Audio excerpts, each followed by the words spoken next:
there's window number 1. Chat window, OBS window, which is going to get hidden.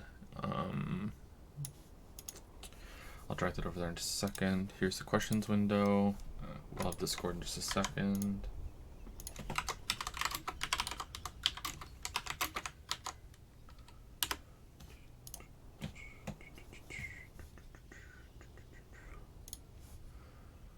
And here's the other Discord window for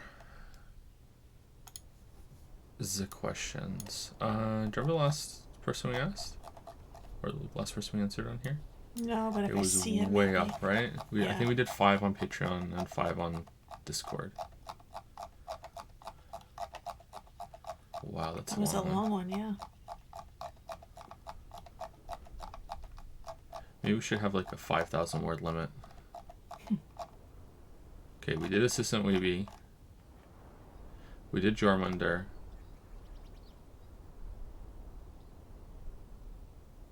We didn't do Packet. Yeah, we didn't do Packet.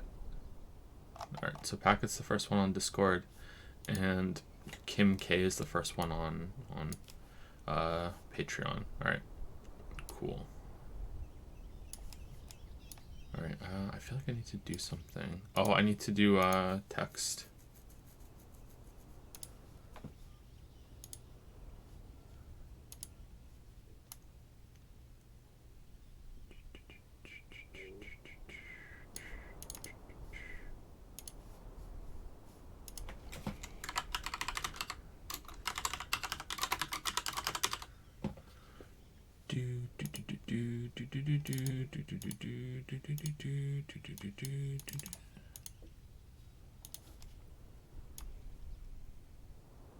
Okay, current question, no one. Alright, there we go. Alright, so that should be good enough. Alright, so music, is there no music? There should be.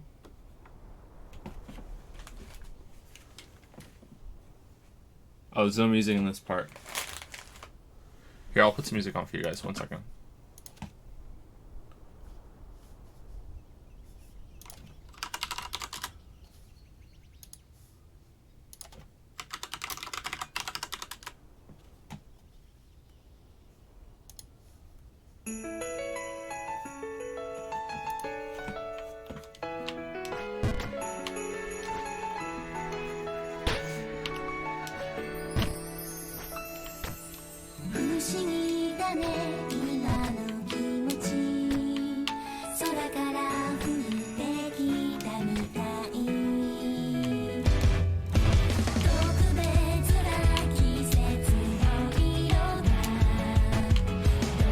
It's just jukebox streams from now on.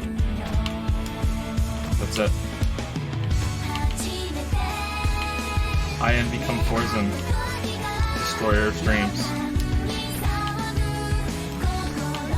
Look upon my work, gaze upon my streams in mighty and despair. Oh my god.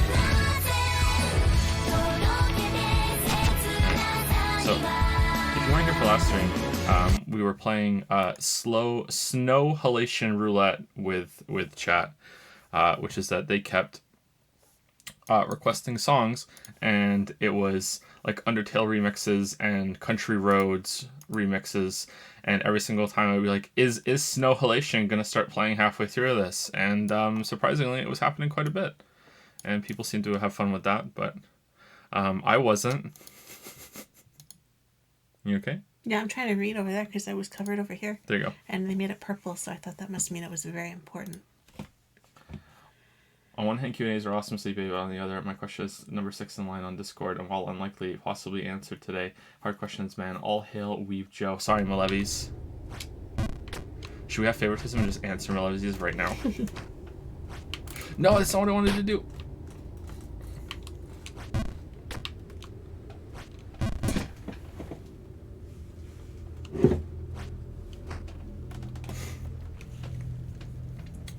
So this is Jump King, and it's okay. It's not that bad, but it's one of those stream rage games where you're supposed to like have some Schadenfreude about the streamer getting frustrated about the game, and you know me, that doesn't happen around here. Cool as a cucumber all the time.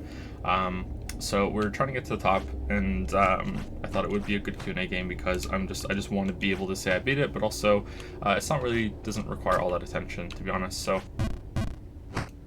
it's a good choice.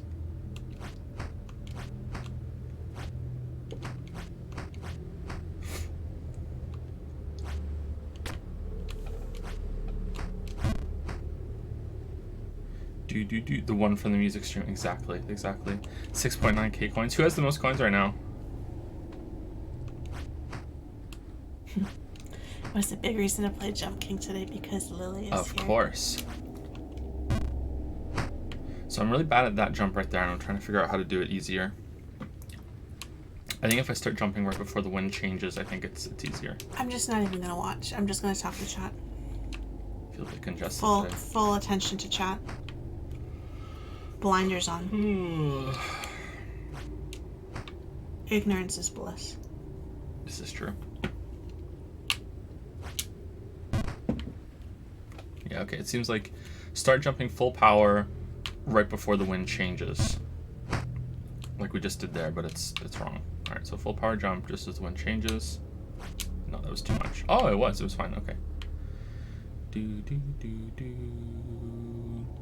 Most anticipated game in 2020? Right now, none of them. I can't even think of other games right now.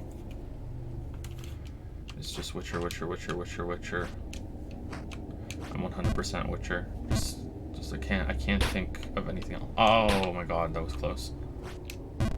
Like, I'm gonna like maybe like Hollow Knight 2 or like Silksong or something. I don't know.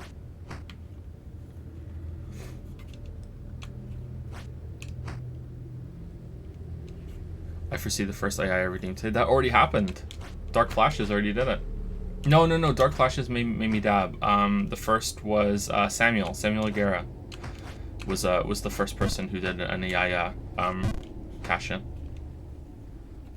It wasn't Dark Flashes. Can't stay for the stream because an early day tomorrow. Get to the babe, Joe. But Lily's already here. Aww.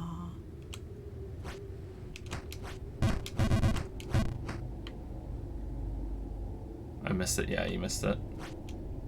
As a one-time special, I allowed I took 1 million coins off the list because to celebrate. And who knows, maybe because of that, maybe next time someone's redeems one, I'll take less off the list than I'm supposed to. Hoo. Am I evil? A little bit. Where do you think Finn gets it from? A little bit evil. Finn is pretty evil, yeah.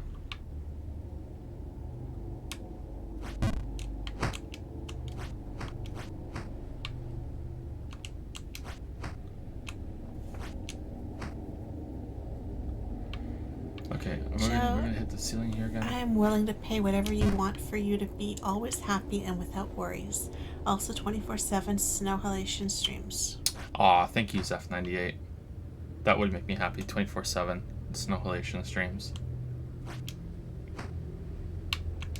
Children do have a strong tendency to mimic role model C. Snow halation is a weird phrase.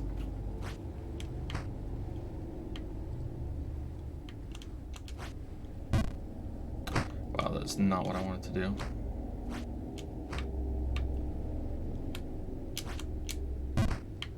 Joe, are you aware that Crosscode is getting DLC this year? Nope, I wasn't aware of that. Is it a continuation or is it just kind of gameplay DLC? I know it already got some updates, but I wasn't aware of that for Crosscode now.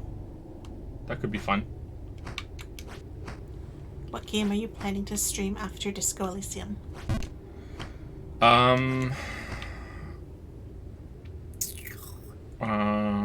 Probably one of the Promise games, because I think when Disco Elysium is done, so will the video.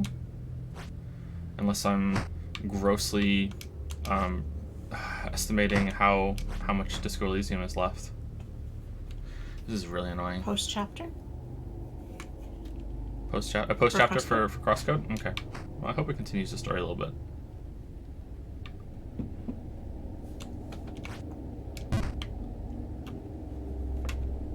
Did you play Shadow of Mordor War? No, I haven't. No. Maybe we'll play that on stream some point.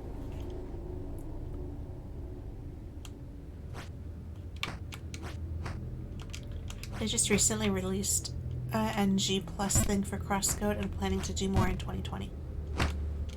Well, you play Xenoblade 10 and Xenoblade Chronicles, or is it X? I don't It's know. X. And Xenoblade Chronicles 2 DLC. Probably not the Xenoblade Chronicles 2 DLC. I'm not really interested in that. I hear it's not cringy at all. And if it's not cringy, what's the point? Xenoblade Chronicles X and Xenoblade Chronicles 1, yeah, maybe.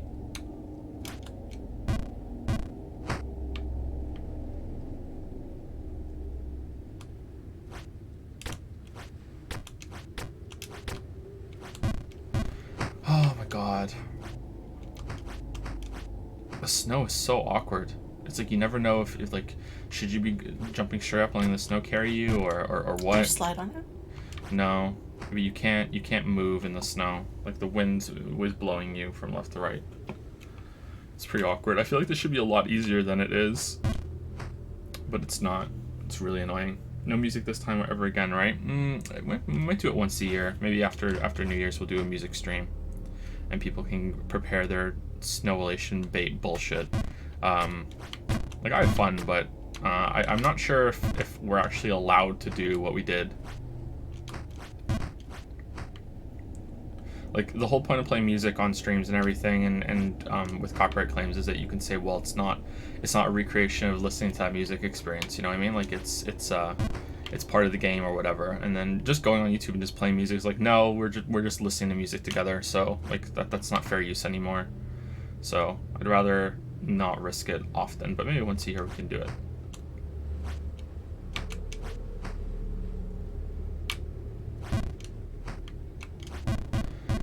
Oh my god. You're allowed but not allowed to exchange music for bits. Yeah, but it also ruins the VODs going up on YouTube, and I like doing that even though I'm way behind on it. Favorite movie director? I don't really have one. Do you have a favorite genre of game, least favorite? Least favorite would probably be sports games, then maybe racing games. Not really a big fan of those, although there are exceptions, but yeah, not really a big fan. Favorite, probably action games with in-depth combat systems. It depends though, like something about the Devil May Cry series, I find that it's a little bit too loose. It's a little too much built on just kicking the enemy's ass and just stringing combos together. I feel like there's not enough of a struggle in Devil May Cry, and I feel like a lot of fans of Devil May Cry oversell that, you know, like, oh, the game can be as difficult as you want it to be because you're just stringing combos together. Well, you can do that in almost any game, although that game has way more depth to it than most. I don't know, I just prefer games to have like really in-depth combat systems but also be a struggle to win, whereas that's just not the case with Devil May Cry. Like Devil May Cry, like I think Devil May Cry 5, what did I only die like 3 times when I played it, or was it even less than that? I can't remember. Oh well, the last boss, I didn't understand how to do the last boss, but that was me being stupid. Maybe I died more than that, I can't remember. But I mean, it didn't seem that tough to me. Marriage Story is very good. Check it out on Netflix if you guys want. But then there's like people who are just criticizing the hell out of me in comments and stuff, saying that I'm really terrible at the game because I don't do like high level fucking combos and everything, even though it's my first time playing it, right? Apparently I'm supposed to know and remember every single skill combo that was in the last 4 games because I played them before. It's just kind of weird. Like Devil May Cry fans are kind of weird about that series. I don't think they're very fair about it. But I would prefer something like overall I prefer the combat in like Souls-likes, and I prefer probably Metal Gear Rising to Devil May Cry. I'm not sure where Devil May Cry 5 sits because I haven't played it enough. But I'm also going to say that maybe I prefer Bayonetta. I'm not sure. Like Devil May Cry 5 was really good. Like, don't get me wrong. I really enjoyed it. And I used to be a very big fan of that series. I still probably am a fan, just not a big fan anymore. But I've fallen out of love a little bit. So I don't know if I prefer Bayonetta or if I prefer Rising. I have to play them again. Update on the Witcher video. Can we go a stream without that being asked? Can we go a stream? I'm sorry, Lennon. I know you probably haven't been here for the others, but can we just go a stream without that being asked. After this is done, I'm just not gonna say what I'm working on next. That's how it's gonna be from now on. I'm just never gonna bring it up. All videos are gonna be surprises. Oh. That's what Shammy does.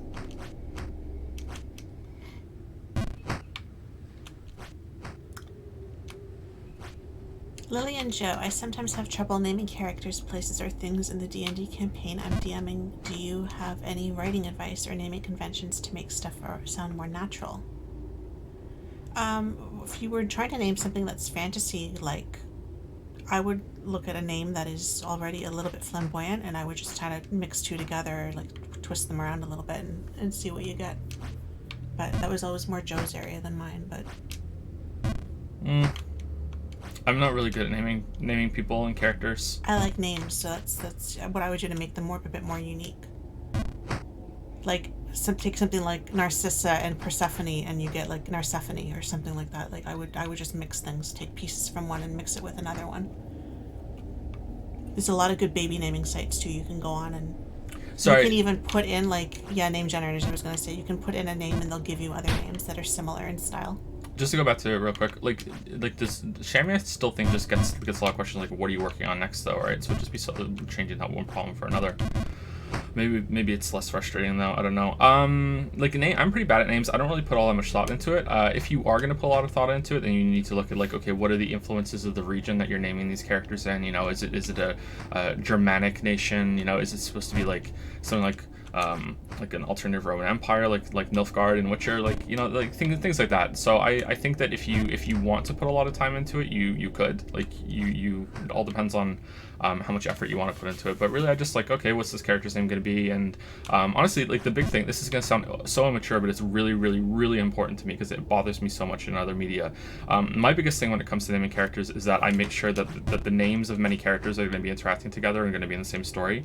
Number one, don't sound the same, and two, don't start with the same same 2 or 3 letters. You know, if there's like 10 main characters in a story and 4 of them all start with the letter M, then I'm gonna be annoyed as a reader and be like, okay, well, who's this character again? Like just at a glance, it's kind of like, oh yeah, okay, it's this one. And you can get around that if it's important, or if you make the character names longer or whatever. But I try very hard to have the names be distinct. I think that's important. I also don't really care for the Marvel kind of naming convention anymore. Although I do have to admit that sometimes it can be good, which is when a character has a first name and a last name that starts with the same letter, or in like Mad Men, Don Draper. You know what I mean? That sort of thing. And sometimes it can sound good. I actually do like the name Don Draper, but I think it's a little overdone. And you know me, I don't like things that are overdone.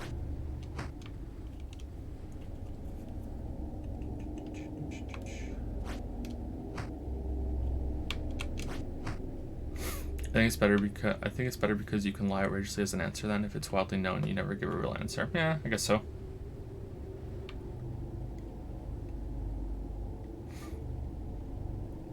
The next video is on all of the Gothic games. The Witcher videos are a lie. It's all Gothic all the time. It's actually a secret collaboration between me and Mandy. Sorry, Mandy. I let the cat out of the bag, but I still have your dog.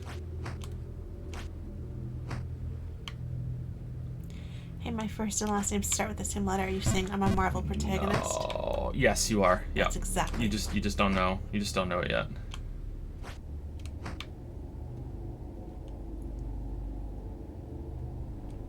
Gothic sucks though. So does Witcher. Oh, got him. Actually, the video is mostly positive. Video is very, very, very positive actually. But when it is negative, it hits pretty hard. But it's a good video. I like it so far. It's probably my best work. But I have to say that, don't I? It's quite dense for a video that is as long as it is.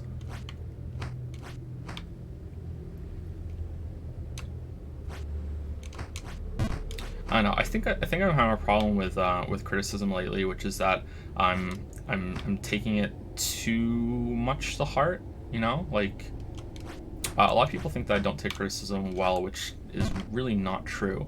I usually really consider all forms of criticism that I get, and one of the biggest ones is that I repeat myself, and I feel like I do that on stream, obviously, but I really don't feel like I repeat myself that much in videos, despite their length. Like, there are some times where I bring some point up later again, but that's because I'm returning to that topic, but I really don't feel like that's fair criticism. But it happens so much that I'm like, maybe it is, maybe I should work on it. So I've been trying very hard to see if there's any parts in the script and video where I am repeating myself even a little and trying to cut it out. And I don't know if that's a good thing or not, because if I wasn't doing it, maybe it's gonna make the scripts feel a little bit more stilted. I don't know, but I really don't feel like I do repeat myself on stream. Definitely, look, I just repeat myself like 5 times, but streams are not videos. Thanks for your Dark Souls videos. You convinced me to play the games recently, and it was one of the best gaming experiences I've ever had. Oh, cool. Welcome to Dark Souls. I'm glad that you enjoyed it. Repetition drives the point home. Yeah, I feel like a lot of people have... Oh, this is going to sound so fucking arrogant. I'm sorry. I feel like a lot of people, in terms of in video game world, have really poor media comprehension skills, and they don't understand what a lot of videos like mine and Matthew Matosis's and Noah's and King K's and, you know, just the usual kind of way more serious video gang. I feel like they don't really understand what those videos are supposed to be, and it's like, oh, if you ever give an example of something that you're supporting in an argument, what are you wasting time for? This is dumb. I get the point already. Move on. Like, you know, it's like no, like it's a persuasive argument. Like, it's supposed to be examples backing it. Like, this is what it's all about. Or if you return to a point later because you have more to expand on it now, because you have gotten to a point in the topic that you have more points to add on to that, and you want to return to it. Why are you wasting time returning to this? You already spoke about this. Like, I feel like people don't, a lot of people in video games, the discourse, don't understand that the video's primary purpose is not to be entertaining. Like, it can be entertaining, and I know there are some people that watch the videos mostly to see what kind of jokes are going to be, which is weird to me, because like if you want to see something that's funny, then first of all, why are you watching me? But secondly, it's like yeah, I do have some jokes, and sometimes I think my jokes land quite well, but they're so few and far between that I just like, they're just supposed to be like a little burst of brevity, you know. But yeah, like the videos are not supposed to be entertaining. Like, they can be, for sure. Like, there is entertainment value in learning something and seeing an argument and you know, engaging with it, but they're not meant to be entertaining purely, you know, or solely, I guess. I don't know what the right word is, and I feel like some people don't understand that, and it's hard to gauge criticism of videos like this, where it's like, okay, well, is this legit? Is this someone that just doesn't understand it, you know? Like, and it's really difficult to find out what criticism is worthy paying attention to. I don't know. Most of the time, what I do is my policy is that if there are examples backing up what they're saying, then okay, then I will take this as like, okay, I can weigh what the argument is, I can weigh where they think it went wrong. But most of the time, when I engage with someone who says that the videos have a lot of repetition, when I ask them, they have no examples, or they just don't answer. So I don't know. I don't know how to judge that. Like, I think that the God of War video is actually one of my best for when it comes to not repeating concepts, and I actually got more of the you're just repeating yourself way more often than usual for that one, so it's hard to tell. Oh shit, that was bad. Sorry, I shouldn't talk about this. It's not very polite, but it can be frustrating. Hey Joe, have you read The Alchemist? I read it as a kid and had no idea what it was about, and I'm apprehensive about going back to it because I'm years deep into the Witcher books. I've never heard of The Alchemist, sorry. What's The Alchemist? Chicken soup or mushroom soup? Not a big fan of mushrooms, so chicken soup.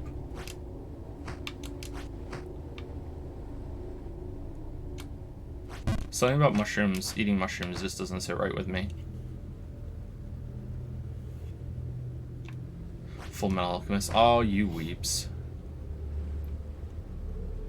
Avoiding the topic of whether or not it's a game, how do you like visual novels overall? I think they're fun. Like, yeah, there's nothing wrong with it. The format. It's going to depend on the writing, of course, but yeah, I think they're fine.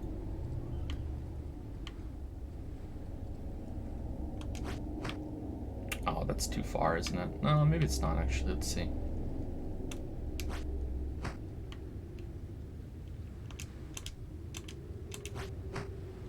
Do you think a combat system like Bloodborne's could work in a game with movement and exploration like Breath of the Wild? Okay, so we need to go to the left.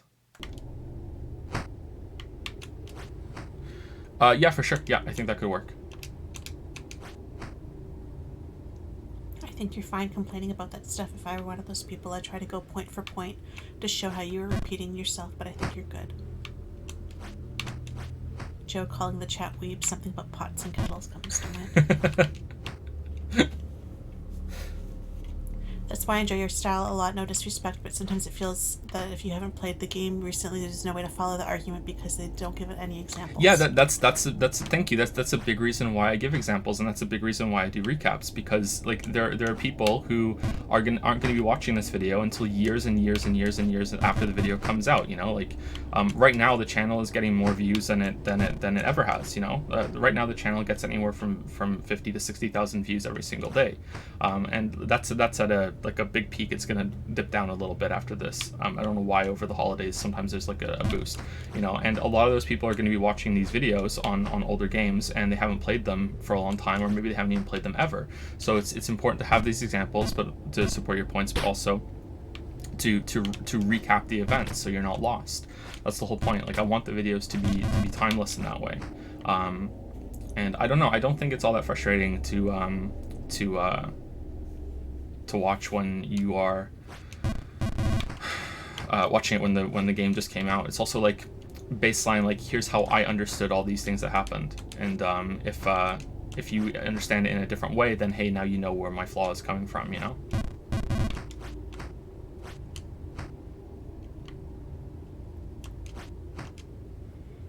I think it's substantiating your arguments. It's really important. So even if you're wrong, you know, people can still understand it. Your editing gags are so on point, Pojo. That's been said a few times. My editing gags? Yeah, when you're doing your jokes. Yeah, do you think so? I think my jokes are pretty bad. I have some really bad ones in the Witcher video. I have some really, really bad ones. There's so many good puns. And by good puns, I mean awful puns. I think your jokes are funny. I had the best joke ever that I was gonna have in the video, and I cut it. I couldn't get it to work, and it turned out it was too much trouble for 5 seconds of work.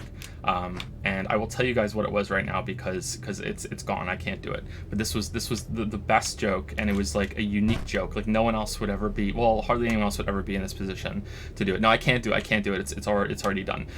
So I've said it before. When I started the video, or like way back when I started the video, I stopped cutting my hair. I stopped cutting my hair and I stopped shaving.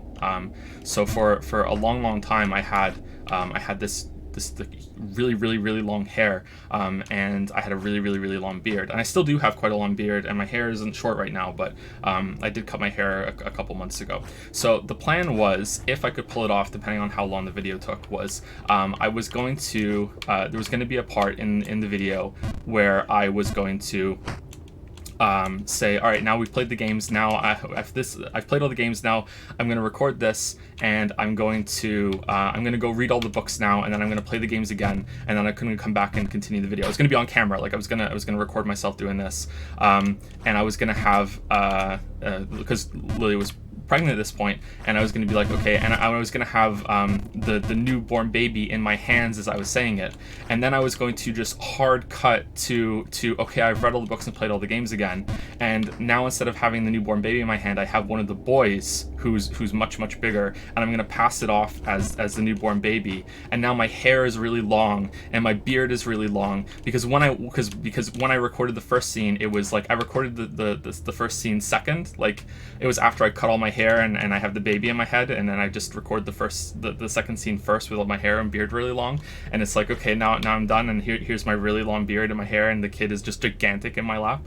But it just wasn't worth the trouble. Like it was too much trouble to set up like the recording thing, and I've never recorded something like that before, and like it was just like for my rule for jokes is that they can't take up too much time and they can't take too much time in the video. I really wanted to do it, and maybe I can still do some of it kind of like in another video later on, but it was just too much work and it was too much trouble. But I was like, that was the joke I really wanted to do, and I thought it would have been great. But yeah, that was I was disappointed when I couldn't do that. But yeah, That was my joke.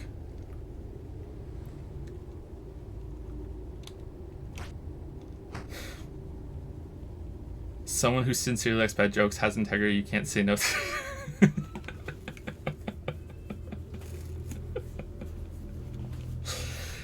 Any jokes you think viewers would have taken too far that you're actually tired of? I don't know. I don't think so. I think that I run jokes into the ground too. So I think that we're as bad as each other in that respect. Like the Leon thing, I ran into the ground along with chat. Yeah, we've run into the ground now. I don't know actually.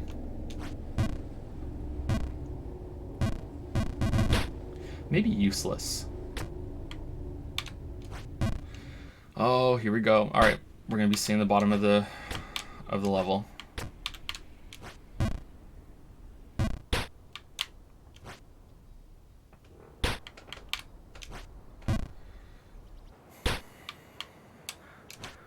Yeah, here we go. It's how the game gets you, because you don't remember all the little timings of all the little parts of the level when you fall, and then there's like a big danger of you just going on a big spiral, and then you get really, really angry. But not me though. Cool as a cucumber. Yeah, here we go.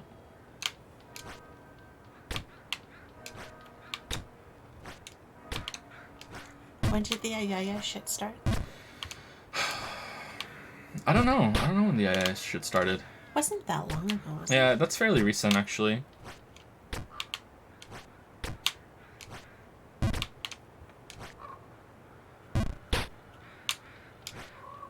I hate this jump. I think this jump is actually probably the only jump, and like there's DLC of this, right, where there's different things to climb, I'm guessing. I think this jump is the only one in this level that we've seen so far that's actually unfair. I think this jump is bullshit. Getting into this hole, I think it's complete bullshit. Everything else is fine. Like, it's frustrating, but it's fine. I think that's complete bullshit.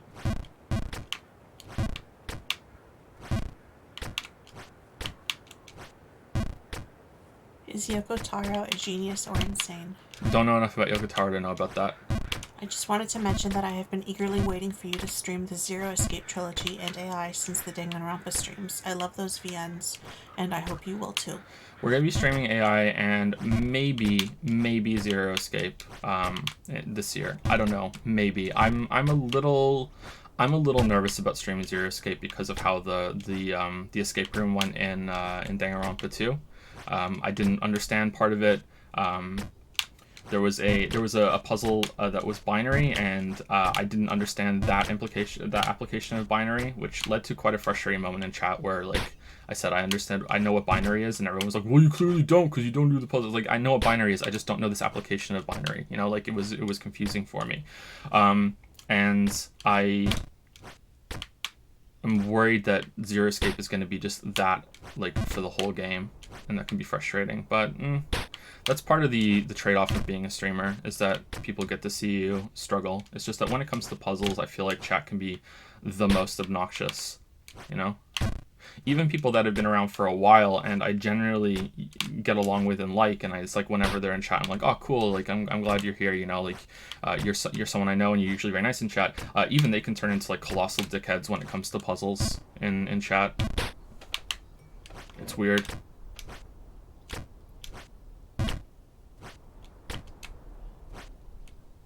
So not me. You're okay, Pink Asparagus. Unless...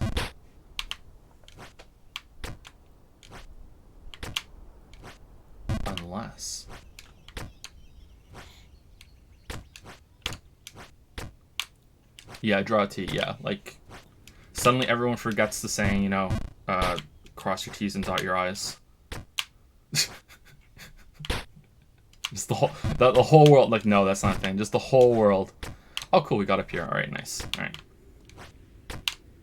Anyway, should we probably start with the questions? I wanted to start the questions right away, but then we get roped into just talking and answering things here with people, which is fine. I'm okay with that, but yeah. We can't go too late today. Left, right? Yeah.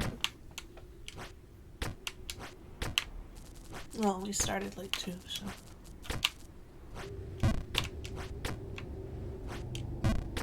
Yeah, but we're always gonna start late because of the kids. I know. I'm just Always, saying. always, always. What game would you say is your favorite combat overall? I have no idea. I don't know. Like, I really like Devil May Cry 5's combat system. I really like Sekiro's combat system. I really like Metal Gear Rising. I really like Crosscode. You know, like Crosscode is easily probably. I want to say probably, but then I say easily too. I don't know. Like, I haven't really thought about it much, but Crosscode probably top for like 2D games. I really like the simplicity of Hollow Knight's combat system. You know, like I feel like you can get through that quite well, and there's a lot of choices and hidden complexity in that. But I don't know if I have a favorite overall. I don't really think about ranking games in that way. It's fine if you do, but I don't really think of the games that way.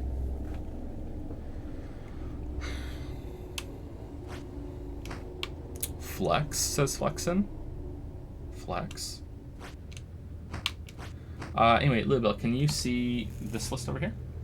I think so, yeah. Okay, so can you say thank you to people starting from Ingvar Fed, and then once you get to the top, let me know, and I will scroll up.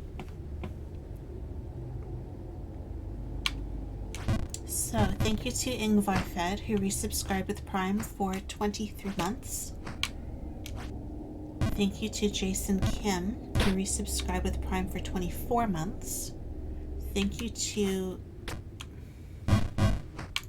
Hibdary? I can't see that one. Hibidary, I think. Hibidary.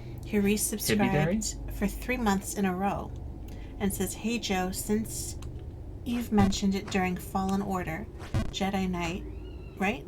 Yeah. Jedi Academy playthrough with ultra-realistic saber settings turned on when?" Is that a mod or is that a setting in the game? I can't remember. I remember the lightsabers in those games being quite realistic. I know that there were some enemies that needed more than one hit to kill with lightsaber, but I do remember some duels where I feel like I got one really good solid hit on the enemy and they just died in one hit. Those games are fun. It's been a long time since I played them. I'd like to go back to them, sure. Thank you to Moana, who resubscribed for 26 months in a row and says Pog. Thank you to Firebug170, who resubscribed for 4 months in a row and says 5-5 time to jive. And sour please. Is it sour please or sour plus? I don't know. Thank you to Unpossible Car, who resubscribed for 5 months with Prime. Thank you to Kazi N, who used 50 bits and says, "Did you enjoy Jump King style games, or is that a dumb question?" I think I do enjoy them. I don't think I would be continue playing this if I didn't enjoy it. Like there's some part of me that enjoys this, although I think getting over it is better. Thank you to Roarbird, I think. Yeah. Who used 35 bits and says, "Staying up researching my insomnia and Tourette's. Kinda bumming me out and I need a distraction. Here's the rest of my bits. Looking forward to a fun Q&A." Sorry you're bummed out. Just remember that, when you research things like that, it's easy to jump to like the worst case, right? That like everything's awful, and there's so many variations and stuff on stuff that you might be diagnosed with or have and stuff, right? That it's not always necessarily as bad as it looks, so. And it's also when you do research like that, sometimes it can be you start to think that this is all you are, like you just become the diagnosis and you're more than that. You're a person first, right? And it goes for anyone with any disorder. I have to remind myself of that sometimes. Me too. Thank you to Ralph Clogs, who resubscribed for 23 months in a row and says, "What do you call a man leaving a Spanish hospital?" Manuel. That's pretty good. Thank you to Blobfish2000, who resubscribed for 26 months and says, "So where's the video for the classic 2000 crime drama, The Watcher?" I've never heard that before. Thank you, Blobfish. Thank you to Instaboner, who resubscribed with Prime for 7 months. Hard to compete with an Instaboner. Exactly. Thank you to Talisman G1, who resubscribed for 23 months in a row and says, "Persona 5 Royale stream when?" Sometime this year. I don't know when, but sometime this year. We're going to be playing all the Persona games this year, and Persona 5 Royal will be at the end of them. So I don't know. I'm going to say sometime in summer at the earliest, with all the stream commitments that we have at the moment. Thank you to Mark Sapan, who resubscribed with Prime for 17 months and says, "Hey, you two, how often do you think about or revise your moral axioms?" Probably not as much as I should. You know, I'm not really someone who's into that and thinks a lot about that. I came to a conclusion about this sort of thing a long time ago, which was that, you know, like, and it hasn't really changed, which is that as long as you're not hurting anybody and you're not preventing anyone else from seeking their happiness within a reasonable extent, you know, like if you're in line at the store and someone's behind you, like, I don't think you should have to let them go ahead of you, because otherwise you're preventing their happiness. You know what I mean? Like within a reasonable level. I think whatever you're doing is fine, and there's nothing morally wrong with what you're doing. You know, just basically a fancy way of just saying, like, don't hurt other people, and if something that someone is doing, you know, like, you also want to be able to judge other people to make sure that people are also morally good. Is that you want to, like, look at the things and be like, okay, well, is anyone hurting anybody by what they're doing here? And if the answer is no, then it's like, okay, well, then even though it may seem very really important to me, like, it shouldn't happen, you know. And there are some topics that are difficult to justify with that, but they're pretty rare. But that's how I think. I don't really think about this much anymore. I used to think about this stuff all the time when I was younger. When I was in my teens.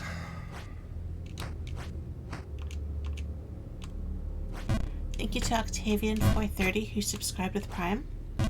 Thank you to Nadia, who resubscribed with Prime for 20 months in a row and says thanks for the 20 months of waifu chants. Ooh. Who's your favorite? Nadia? Is it Nadia? I don't know. Nadia? I say Nadia. I don't know if I'm saying it right. Who's your Maybe favorite chant? Nadia. Who's your favorite stream chant? I can't do this jump consistently. I'm so bad at this jump. By all Persona games, do you mean Persona 1 through 5 or 3 and 5? We might try 1 and 2 as well, but I don't think we're going to finish them. You think children has made you rethink moral stuff, Joe? I don't think so. It's made me view the world in a different way, because it's weird to have created a person out of pretty much nothing. It's kind of fucks with you a little bit.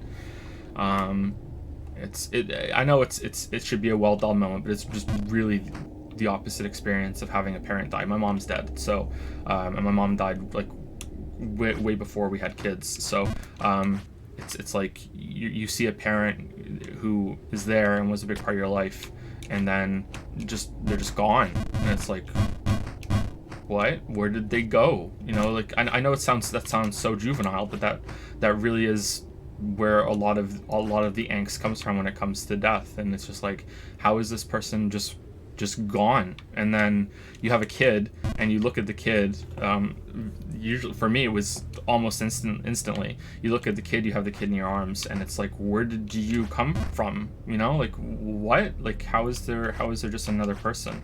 But I don't think I've like realigned any of the morals or beliefs that I have. I'm not sure. The biggest change for me is that I'm very, very susceptible to anything that has like media that has the death of kids in it now. Just very, very, it just wrecks me. Anything to do with a kid dying or getting hurt or anything like that, I'm just destroyed. So that's a change for me.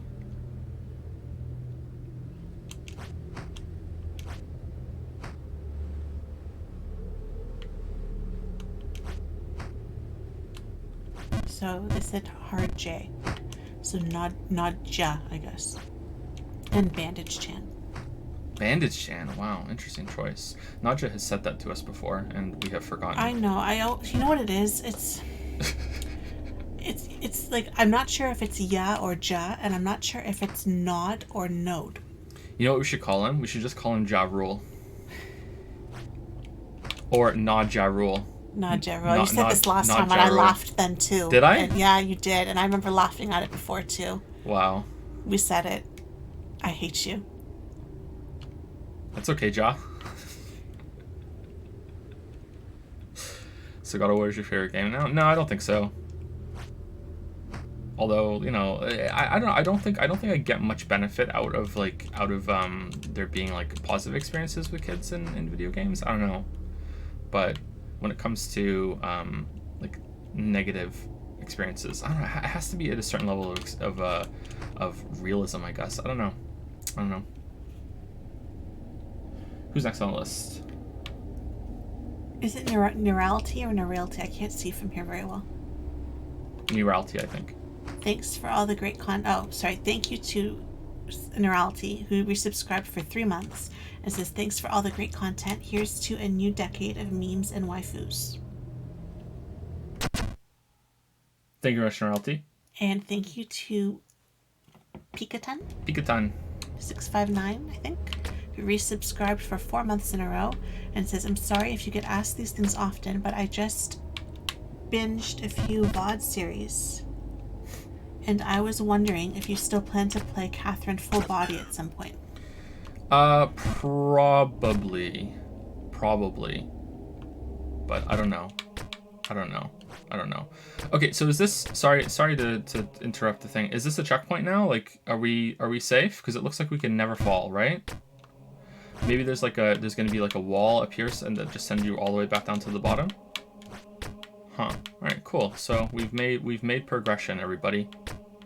Congrats to us. And thank you to C. Murlo, who subscribed with Prime just now. Thank you very much. Thank you much, C. Murlo.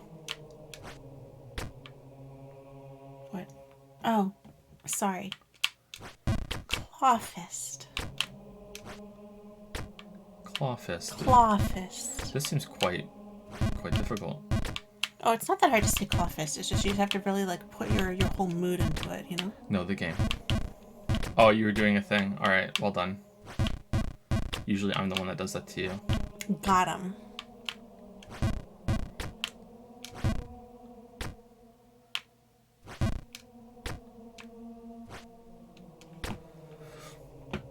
Got him.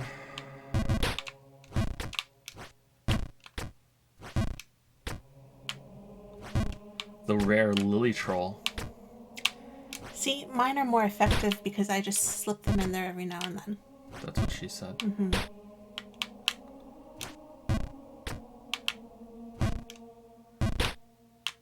They're not expected, so they're that much more effective. Take notes.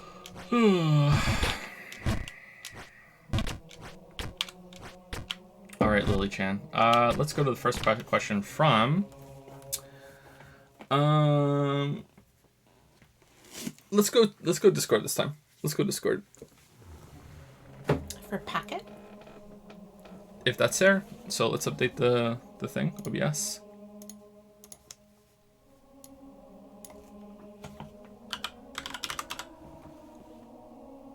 KH, right? Yep, there it is. Okay, there we go.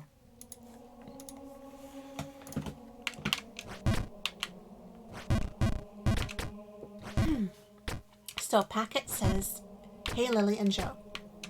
I've been a fan ever since you appeared on the Co-optional podcast. Thank you so much for all the great videos and streams. I'm really looking forward to the P5 Royal streams. First question, if you could send a letter back in time to your old self, what are the 2 to 3 tips regarding video creation and streaming that you would send? Not just about anything, about video creation and streaming. So video creation and streaming.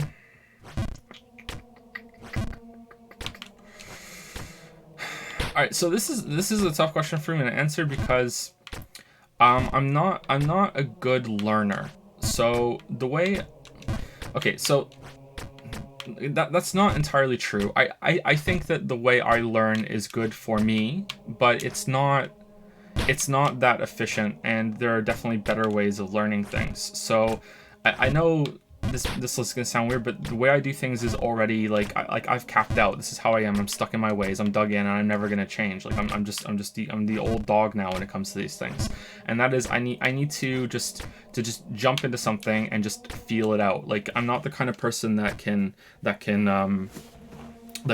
take take a lot of value from tutorials. You know, I need to be able to figure this out for myself through just experience. So if I went back in time and I was able to give myself some tips, I would probably just be so overwhelmed by all the tips that I would just say, you know, future me, fuck off. When it comes to video production and streaming. I mean, I guess there are some minor things I could say, like things like how to get rid of the clipping in the audio.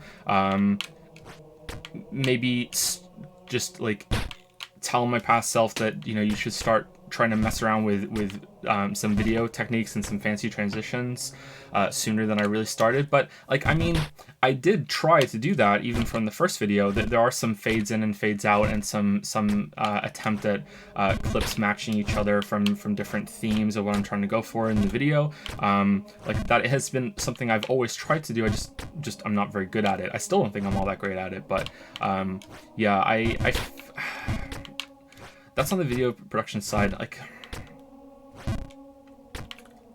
definitely the clipping one, because audio clipping is really annoying and it makes me not like some of the older videos that I have. But yeah, like I said, the way that I learn things is just kind of is just bad, but it works for me. So I don't think I could give myself much advice. For streaming, I'm sure there's a bunch of little technical things that I could tell myself. Again, kind of like the clipping thing, you know, like the problems with bitrate on OBS and how to set it up properly. And it just until recently, I didn't even know you could put text on the screen. That's what we have on the screen right now when answering the questions, you know, like little things like that. But I'm always just kind of learning as I feel stuff out.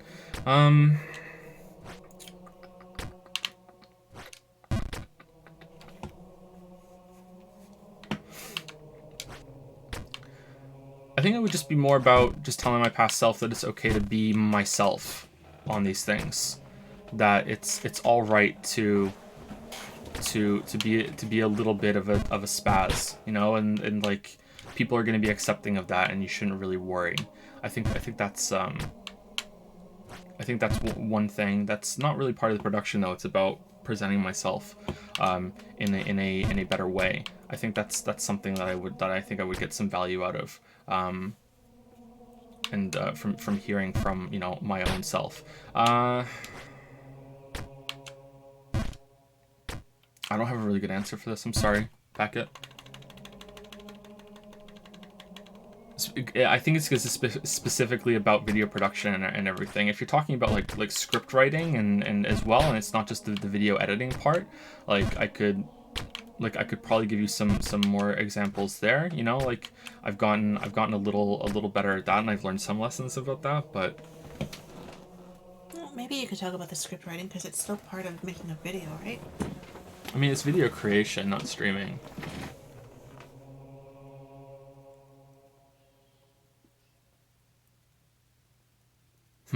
Well, let's instead focus on you know, being yourself. Like you should be, unless you're terrible, you should be yourself. like no, you should try to be yourself to a certain extent, right? Like you shouldn't be a completely open book, and you shouldn't be completely like shameless and be like, well, that's just how I am. If you can't handle me at my worst, you don't deserve me at my best, kind of bullshit. You know what I mean? Like, you do need to be more considerate about that sort of thing and how you come across, and you do want to be like in all human interaction, you want to be at least a little calculating, just for the sake of the other person. You know, you don't want to come across as rude. You don't want to upset anybody. You should always consider everything that you say before you say it, unless you're me on a Q&A stream.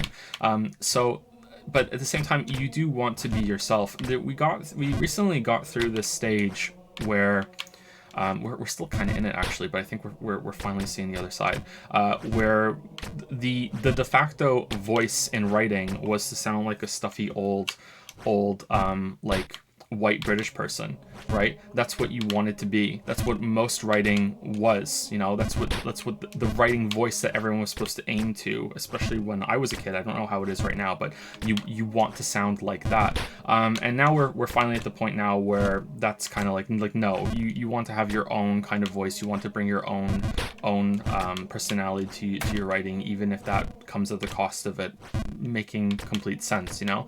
There was until fairly recently this focus on, you know, the Oxford English, this is how it should be, and all writing should come from this place of authority and have the same kind of tone, and that's just complete bullshit. And to some extent, I feel like video making can fall into the same kind of trap, and you don't want to you don't want to be you don't want to sound like everyone else. You want to sound like you, but at the same time, when you're starting, you might want to emulate someone that you look up to. Like when I started, I was looking to Super Bunny Hop, Matthew Matosis, and Mr. B-Tongue. And if you go back and you see those first videos, you can see like considerable pieces of all three of those in my content. But right, making a video is really hard. Like it's really easy for me now. Like I know what I'm doing for the most part. You know, like I've got a lot of experience under my belt now. I know you know, like how to put videos together. But like you don't understand. Like when you first make a video, maybe you do understand if you've ever tried. Like you don't understand. Like when you do get into the first like putting your video together for the first time, and you're like you're just sitting there in the video editor. I mean, it's like a lot of people have trouble when it comes to writing because they just stare at the word processor, and they just look at that blinking cursor and they're like, what the fuck do I do? I thought this was going to be way easier than it was. You know, everyone knows how to write. I know how to write. I've been writing my whole life. Why can't I write this?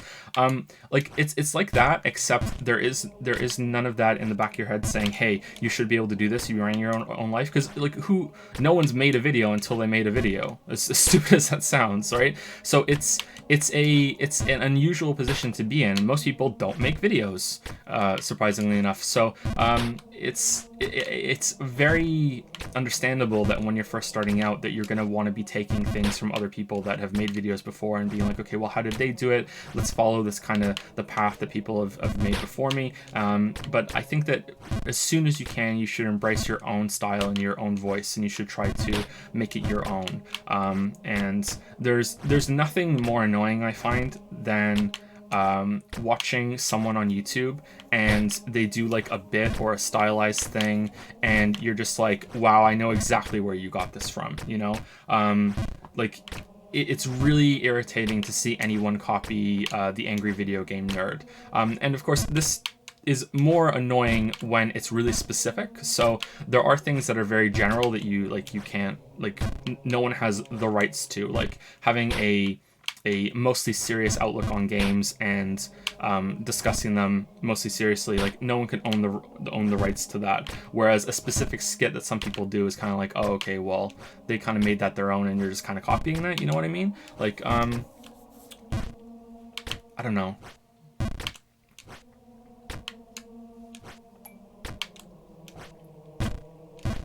For streaming, it's...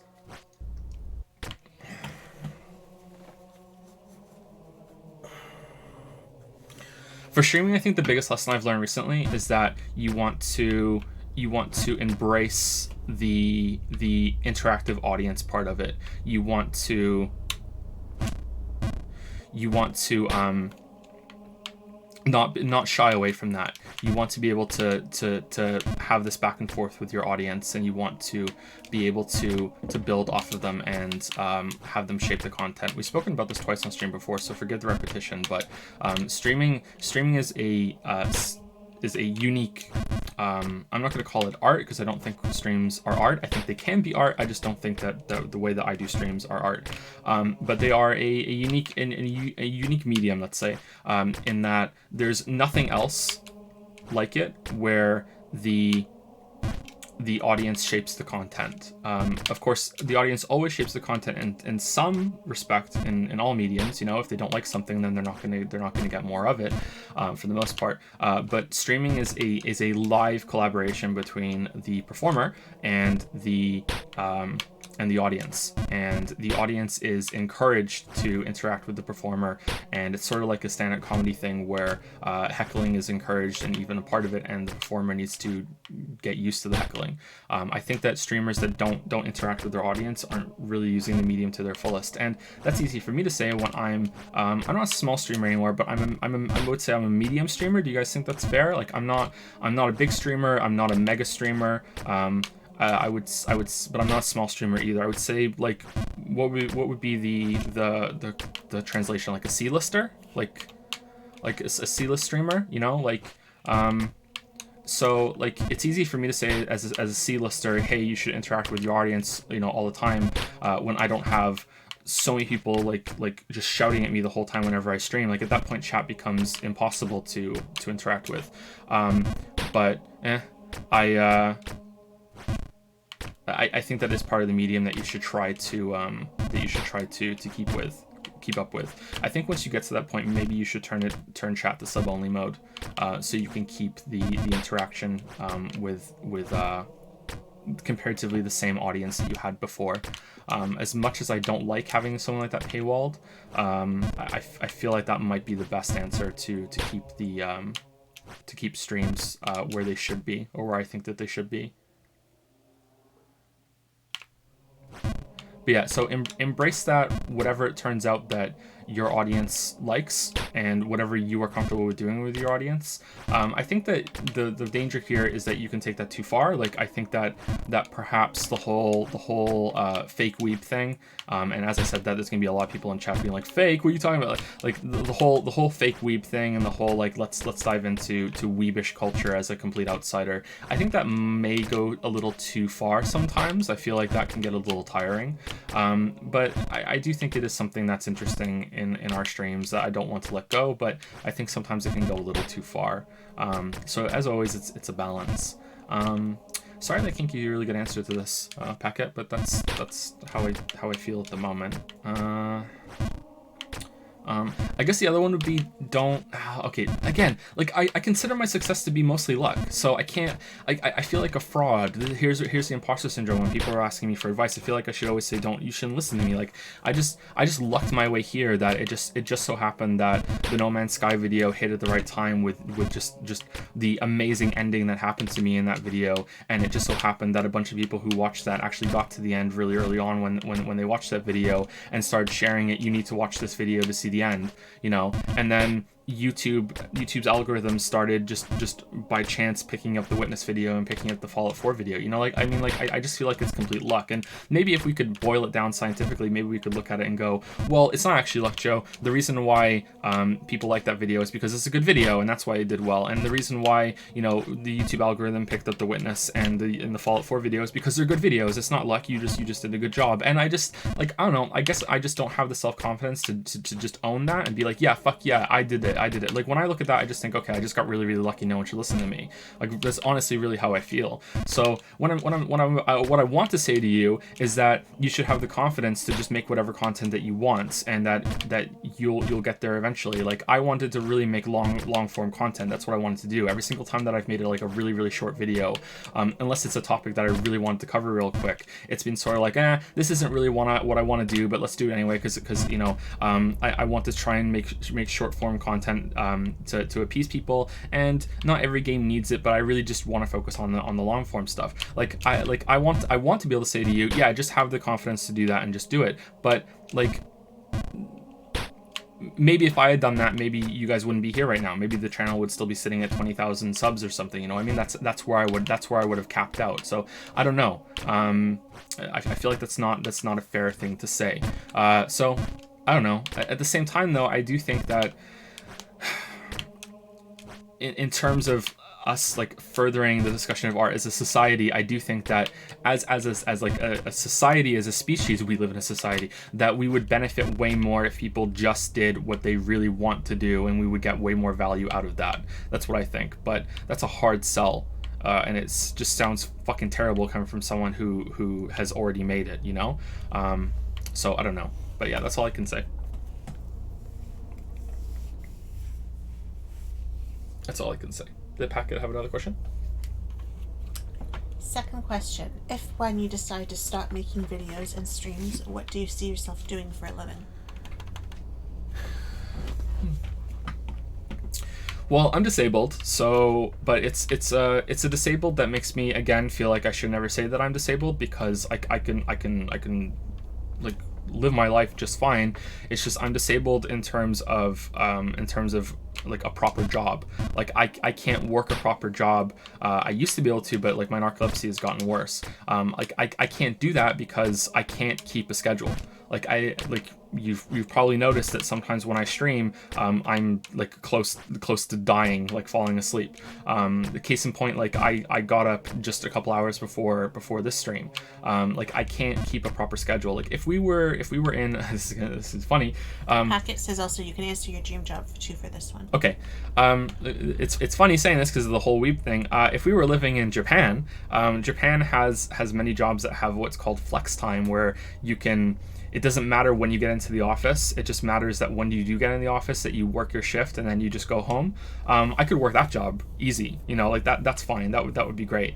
But when there's like most of the jobs in our society over here is that you have a set time to come in, and if you don't make it in on that time, fuck you. You know, like you're just awful. You're just the worst person. And I can't do that because of narcolepsy. You know, there are times where I'm drifting. I think that like I can't stay to a 24-hour schedule, and Lily can attest to this. I'm either on an 18-day schedule or I'm on a 36-day schedule. So that hour, right?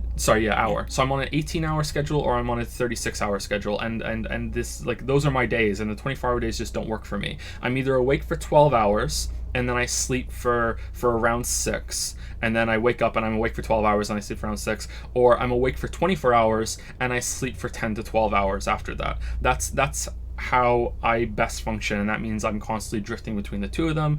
There are also times where I just don't sleep for a long time either, or I'm awake for 24 hours, I go to bed, and then I'm just asleep for a couple hours, and then I wake up and I can't fall back to sleep, you know, that sort of thing. So like I'm very lucky that I get to do this, but like I did work normal jobs before the writing and before the channel, but it was very difficult for me to keep a schedule, and it was very, very taxing on me, and school in particular was trouble too, because I've been narcoleptic my whole life.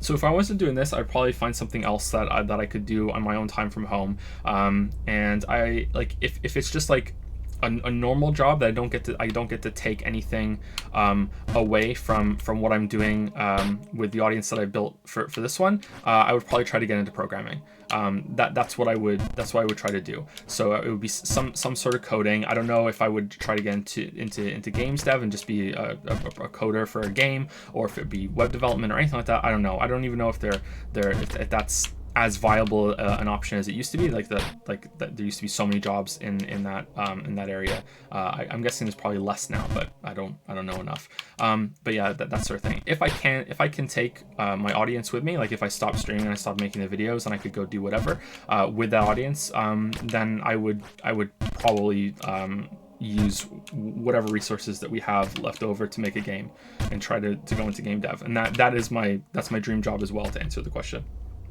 I would very much like to be making games, and if that didn't work, or if it didn't have the resources to do it, then I would probably go back to writing things. Like I would go back to writing books and use the audience I have to just make it by. I think that there were enough people that would get the books that I would be able to make it. Yeah. I hear the game related jobs suck. Yeah, they can, but my dream job would be to be the director. You know, like to run the company, decide what games we're making. And not treat my employees like shit. That's what I would like to do.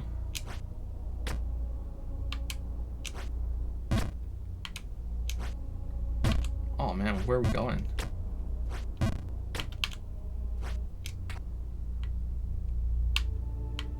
Oh, is this ice now?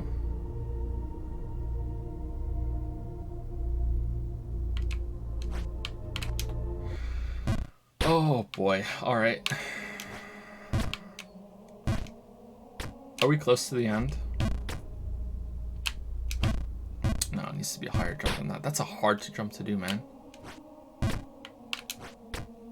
By making games, you mean visual novels with art by Merrick, right? I think a visual novel with all of our chans, I think, would be quite fun. I don't know. Not treat my employees like shit. You never make it as a game dev. Maybe. I don't think so. I think that you can make a company and not exploit your workers. Do you know what company apparently doesn't exploit their workers? Apparently EA. Like I think they do have. I have read in the past that maybe they do like mass firings between projects. I can't remember, but apparently, like when it comes to crunch and treating their companies really, really well, apparently EA is one of the best companies to work for. There's another big company like that I can't remember right now. Apparently, like a lot of this, I think Ubisoft as well. I think Ubisoft is again another company where there's not a lot of crunch, and the employees are treated very well, and they have a lot of benefits and a lot of opportunity to move up in the company and everything. Like I'm this is secondhand information. It's just from what I've been reading, and there's been in the comments there've been a lot of people that work for those companies that confirm, be like, yeah, this is actually a really good company to work for. Yeah, my coworker used to work for EA. It's honestly not that bad. Yeah, so yeah, I don't know.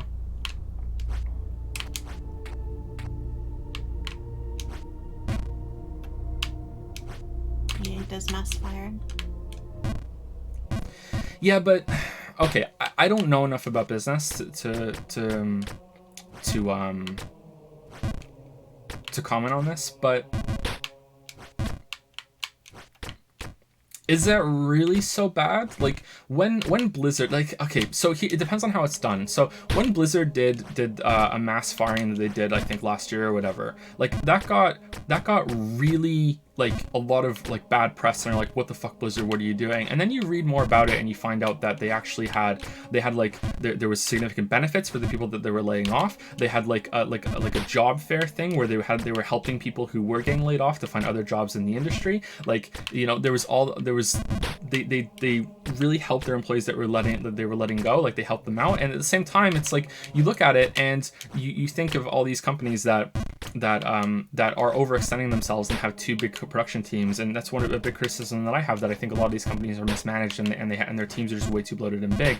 And isn't that just like preventing that in the long term? The opposite side is that you're like, okay, well, these companies are reporting record profits, so they shouldn't have to do this sort of thing, and that's fair. But at the same time, if they're letting them go with severance packages, and they just want to downsize the company a little bit, and they feel like they've grown too big, like I just see that like again, you don't know all the details, but I see that as kind of responsible business running, isn't it? Like I feel like I don't know all the details about what EA does, but the Blizzard one in particular was like, and this has come from someone who really doesn't like Blizzard, the Blizzard one seemed pretty fucking benign to me, and yet Blizzard got fucking like just dragged through the mud over that. So like I don't know. I don't know. I don't know what's right there. But it's okay. The Joey Anderson company will never get into that position because we will only ever have 5 employees max. It'll be me, Lili,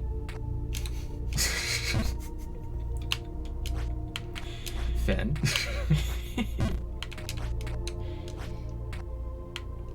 better play more video games.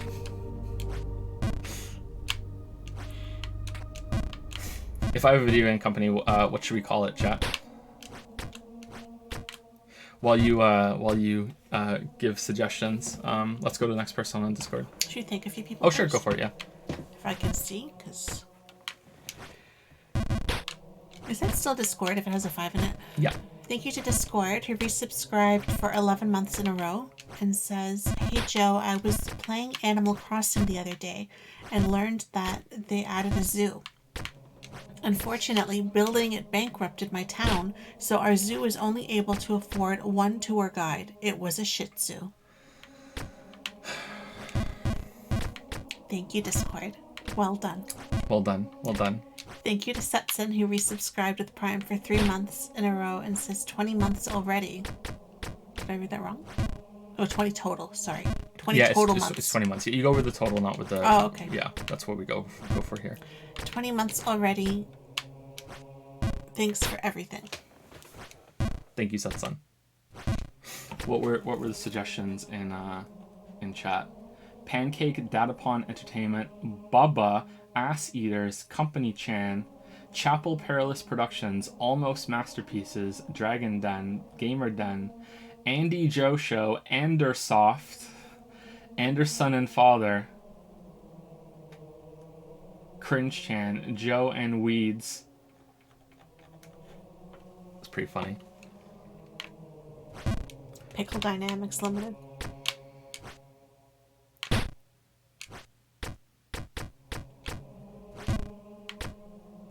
Anyway, who's next? Water Guy? Water Guy. The Water Guy. The Water Guy. The Water Guy says, "Hello, Joe and Lily. Hope things are good as always. Question 1. There's a content creator named Weast. Never heard of him. I think it's Weast. Weast. Most of his content isn't that important to the question, but one of his videos talks about stan culture.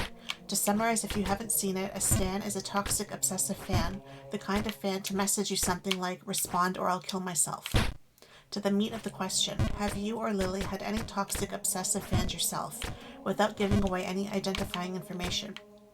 What were they like? Do you have any concerns about having any in the future? If you have seen the video in question, what do you think what Weast had to say?" I've never heard of Weast. I haven't seen this video. Sorry. So Stan comes from the Eminem song Stan, and it is replaced fan. So fan.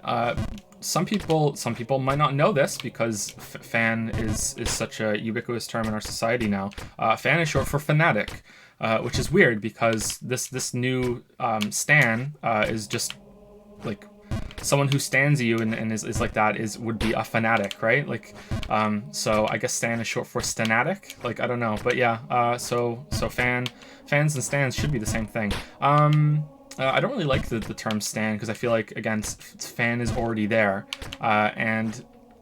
but like that battle's been won and fought and won before I even heard the term. So stan is here to stay. I feel like I always hear or see stand when I see it, so it's like you think of JoJo? And no, I feel like when I read it, I see something stand. I feel like they can't stand, like they can't stand you. Like it has like a negative kind of. Is that just me? Do you ever feel like that? Do you ever do that? Yeah, I see guess stand. so. Yeah. I don't know why my mind goes to stand. Anyway, continue. There's the people named Stan. Yeah, so I'm not really that big of a fan of it. I was recently watching, last time I was watching the new ContraPoints video, and she uses Stan in that, and I just don't like the term, but whatever. Maybe I'm just being a fucking boomer. Anyway, so I feel that. That is something that a lot of people have to deal with. I don't think that I've ever had to deal with it. I don't think I've ever had a stan. I don't think I've ever had a toxic, obsessive fan.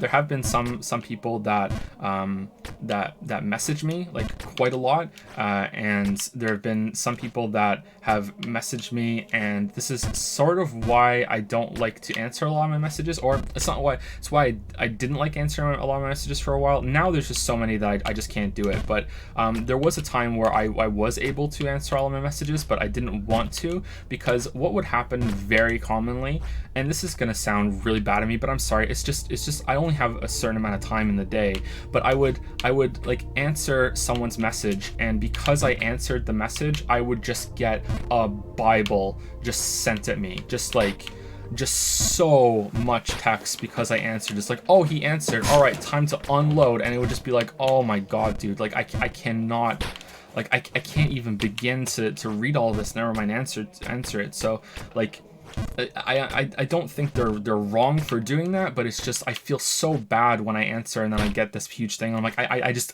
can't. I just like if I do this, then I'm just gonna spend like half of my time every single week just answering messages, and I just can't do it. Yeah, so I think that's the closest I've gotten to it. But yeah, I don't think I've ever had a stan, or yeah. How does that song go at the beginning? Stardo's part. We're out of Benadryl. What? We're out of Benadryl? Makes so much more sense now. I don't know. I've never had a stan either, you know.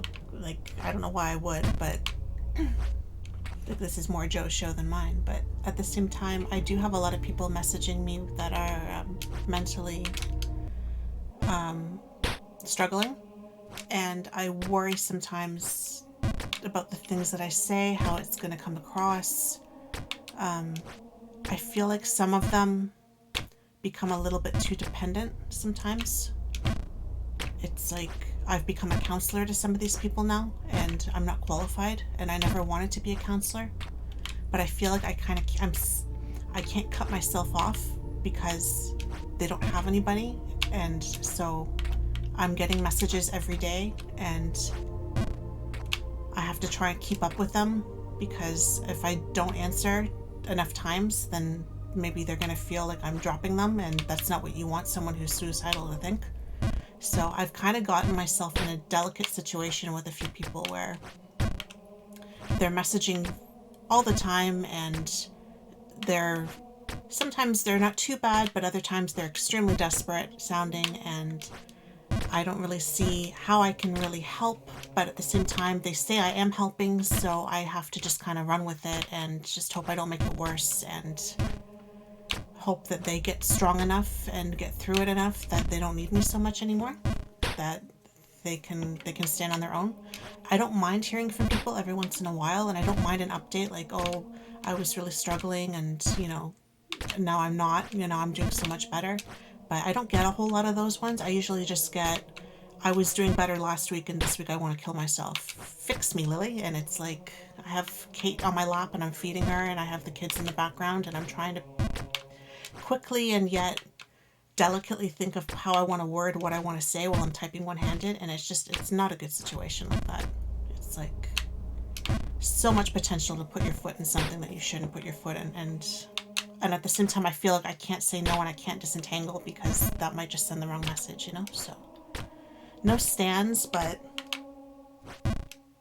not ideal.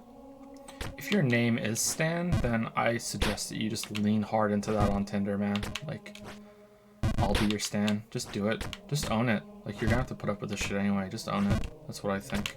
Oh, I direct them to professionals constantly, and they have professionals, a lot of them, and a lot of them are on medication too. They just don't have enough people in their social lives that they can lean on, and that's apparently what I've become is, I'm constantly saying, talk to your friend or talk to your mom or talk to somebody, talk to somebody who's there that can actually do something for you. I don't know your real name. I don't know where you are. I can't do anything to help you. But they just want an ear, I think. And it's a very delicate, slippery slope. I feel like they're not saying respond or I'll kill myself, but I feel like if I don't respond, I'm sending that message, that I don't care. And I don't want anyone to feel like I don't care. So I keep responding. And I just hope that I say something that's useful. Yeah, that's all I have to say. And you keep that completely separate from me, so I have no comments on what you're going through there, Lily. Sorry.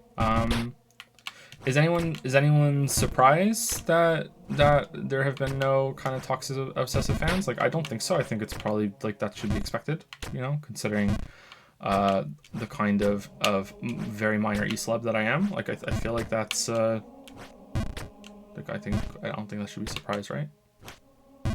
Yeah. You're surprised, really? There hasn't been any?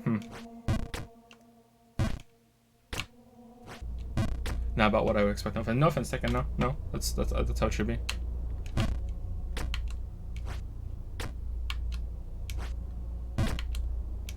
I'll be your toxic fan. So, toxic fans are like, there's an opening.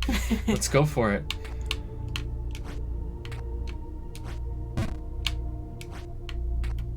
I'm kind of surprised. I think I've been conditioned to expect the worst from the internet.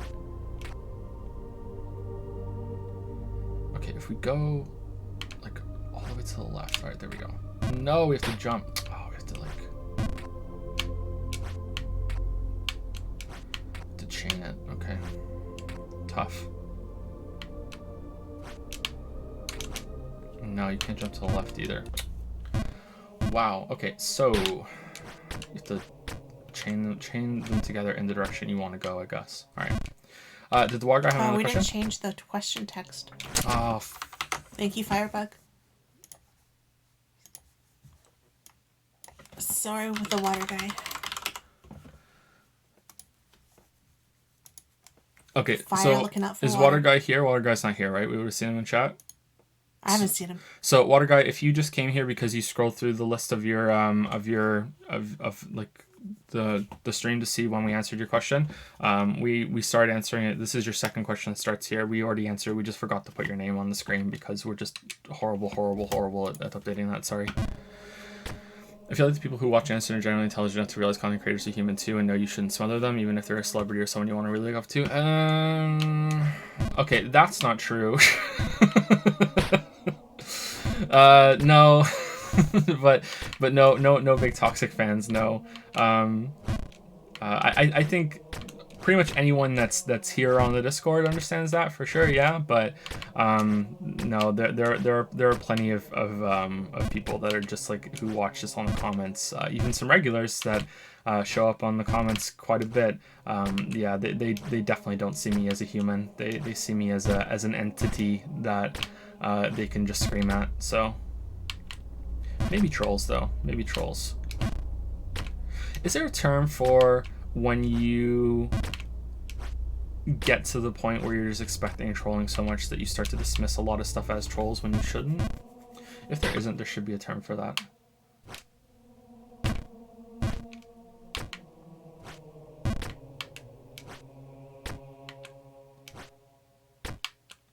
Pose law? Is it pose law? I don't think it's pose law. Maybe. Anyway, what's Water Guy's second question? What do you think we as consumers can do to help make change in the gaming industry? Microtransactions in AAA games are an easy example. What can consumers do to send a clear message to publishers, developers that can keep pushing these types of monetization schemes? If you feel unable to answer the last question, this is a backup. If you can't answer the last one, skip this question. Okay. Well, I feel like maybe we should skip it because we answered that last time. I remember someone asked that last time when we were speaking about how I don't think voting with your wallet works. I just think that's complete bullshit. Like the vast majority of people who buy these things and play games aren't part of message boards. They aren't going to be part of boycotts. They aren't going to even know that this sort of thing is happening. They just play the games and are in their kind of isolated world. I don't know how many of the people are in like that. I'm going to guess it's probably that difference is getting smaller and smaller as time goes on. So maybe eventually that kind of thing would work. It seems that with the recent Star Wars fiascos that there has been some change that has taken effect. That it seems like the Rise of Skywalker was a product of what the fuck do I do here? Was a product of responding to people that were really upset about The Last Jedi. So it seems like there has been some difference, even though there was no voting with your wallet there. I don't know. Yeah, I don't think that works. So I think you just need to just make your voice heard and complain and be like, no, this is not acceptable. I'm gonna say that the group that is into microtransactions is probably also has a much higher overlap with the group that that takes part in messaging boards. So maybe not just like collectively deciding not to go after the microtransactions might be a thing, but I feel like the backlash to Battlefront has worked on EA a bit, so maybe just condemning it is enough. I don't know, like having the poor I don't know enough about business. I have no idea.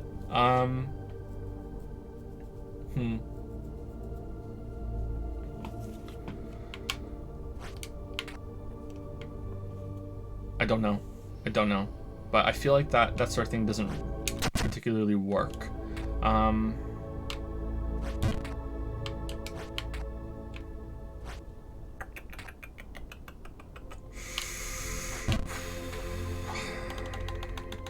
No, I don't have much to say on this, Water Guy. Sorry, I really don't. So let's go to the backup question, and we answered that a bit last time. Would you consider making a video about how you go about creating videos? How you approach games the first, second, or third times through, what exactly you look for in various games, how you gather footage, and editing tips as well. Mandalore has a video on this already, but I would be interested to see your view on it. Yeah, I was actually going to say Mandalore has already done a video on this, so I don't think I need to. But if people are interested, then maybe it would be worth it. I don't know. Like I feel like it would be pretty boring in how I go through with it. There have been times in the past where I've almost streamed some video creation to see if anyone would get anything out of that. To see to see if anyone would be interested to how I put a video together. But it would also be spoiling the video, and I know that the videos are so few and far between that for many people they become like an event when they finally do come out. So I feel like that would be spoiling some of it. So I don't know if I would ever do that. A video is possible, but it's not something that's high on my list. Like a video going through how I make these things, yeah, it's definitely not high on my list. I don't know if it would be all that interesting. Mandalores was pretty good. I know a lot of people got some help out of that. I guess it's possible. I can tell you right now, real quick, how I make the videos. I first of all I pick a topic, and my criteria for picking the topic are: am I going to enjoy the game? I never pick a game that I think I'm gonna hate. If I suspect I'm not gonna like it, but it's in a series that I typically still do like, I will still play it because I feel like that's fair, because I'm a fan of the series. But I never go out of my way to pick a game I think I'm gonna hate. Even Darkest Dungeon, I thought, and No Man's Sky, I thought, okay, I might like this. It doesn't always have to be like I'm really gonna like it. But is the music loud? Tell me if the music's loud. The other two are that I feel like the other two criteria are: do I think people are going to want to hear me speak about this? You know, like is there some amount of market for this? Although that's the lesser one on the three, and the other one is, do I think I'm going to have enough to say about it? Like, am I going to enjoy speaking about this game? Music strong. Okay, let me turn down a little bit. Like, am I going to enjoy? Am I going to have enough interesting things to say about this, and am I going to enjoy making a video about it? After that, I play the games. I record everything that I do when I'm playing the games. I also have to make a decision early on if I'm going to be just playing this one game or if I'm going to be playing other games in the series. If it's a long series, are there going to be other games I'm going to need to play to make references to this game? Like for the Witcher video, I also played all the Mass Effect games.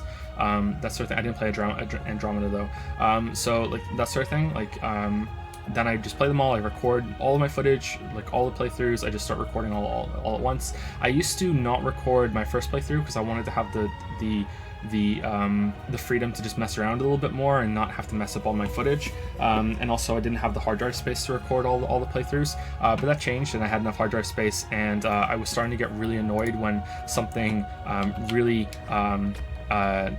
like wow happened and I wasn't recording, and I got really angry at myself that I wasn't recording. So now I just record everything. So I record everything, and then after I've done all my playthroughs and I've collected all my footage, I make notes as I go through.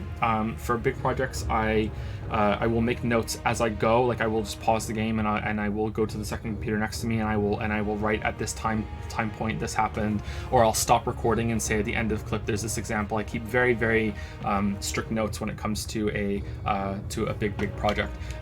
So for lesser projects, usually I just play and I just remember and I make very general notes. So, but for something like The Witcher, I think that my total notes for the end now, with all 3 games, Thronebreaker and the 10 or so other games that I played, I think just my notes grand total word count was 95,000 words. So, that alone, just reading that out on its own, would be just shy of 9 hours if I just read the notes in a video. So that's the kind of note taking I do when it's a very large video project. But if it's a small video project, like Oberdin's notes were maybe at most like 1,000 words, maybe 2,000 words at absolute most, you know, like in that kind of range. I could make a video that's the size of Oberdin, like multiple of those a month easy now, I think. But sometimes it's hard to know how long the game is going to be, so there's not many Oberdin candidates, you know what I mean? So after that, I write the script with the notes, and after I write the script, I will record the script, and then I go into video editing, and then after video editing, after audio editing, I just arrange the video to the recording of the script in Adobe Premiere, and that's when the video has a lot of technical stuff that I guess a video on this topic would address, but I can't really get into that right now on just like off the top of my head in a stream like this. But that's a broad answer for how I make the videos.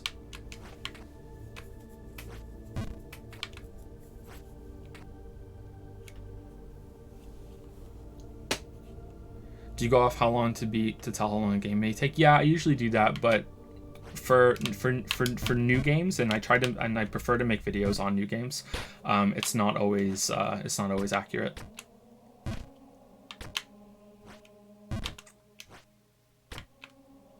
Yeah, but that's my process for making videos. But for actually putting the videos together, like there's a lot of technical stuff, and that's where Mandalor's video is actually pretty good. He goes into quite a few details on the priorities you should take. The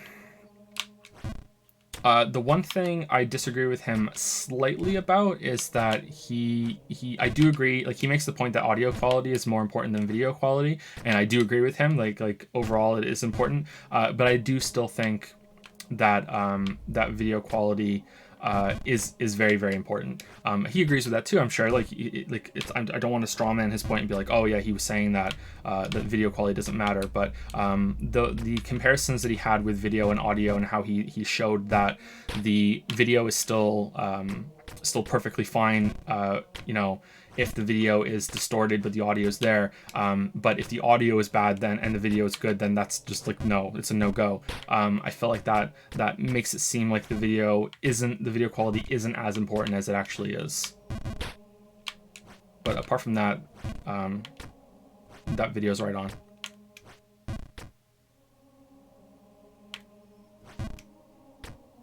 Gotta start training more to accumulate for AI. Yeah, wow, Harper, wow. You weebs are never getting it. Never, ever getting it. Ever get tired of seeing those really try to hit that 10-minute mark comments? Nah, it's okay. It's alright. I am one with running jokes into the ground, don't worry. Hey Nova, how's it going?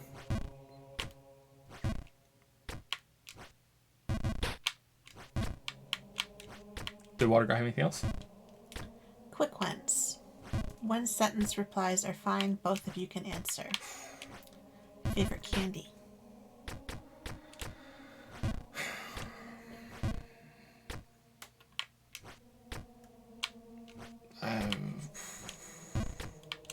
I don't know. What's my favorite candy? You don't really eat candy.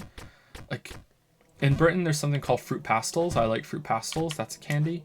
Over here, I guess Skittles, but I'm slightly allergic to them, and they make my tongue swell. So I'm not that big of a fan of them. And also, they changed the green ones from lime to apple, and I hate the apple flavor. So I like fuck Skittles, like the lime green was my favorite, and now they're shitty apple. So, but you probably go with fruit pastels, yeah.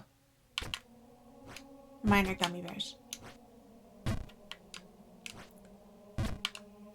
Favorite kind of chips? Probably salt and vinegar.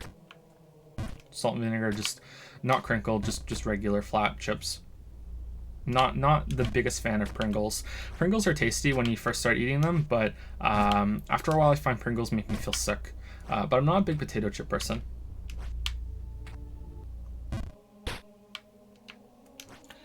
I don't know. It could be salt and vinegar. I also like a Dorito from time to time. But I also like right now, if I had to choose, I'm feeling just like a plain ruffled chip with some like sour cream chip dip. Uh-oh. The baby wakens. Yeah, you like chips with dip. I don't like dipping anything. I wouldn't mind some of that. I'm not a dipper. Least favorite stream meme?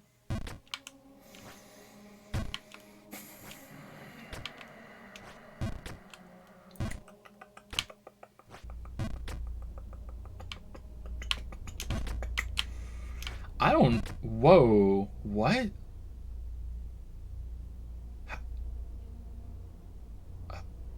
How did we do that?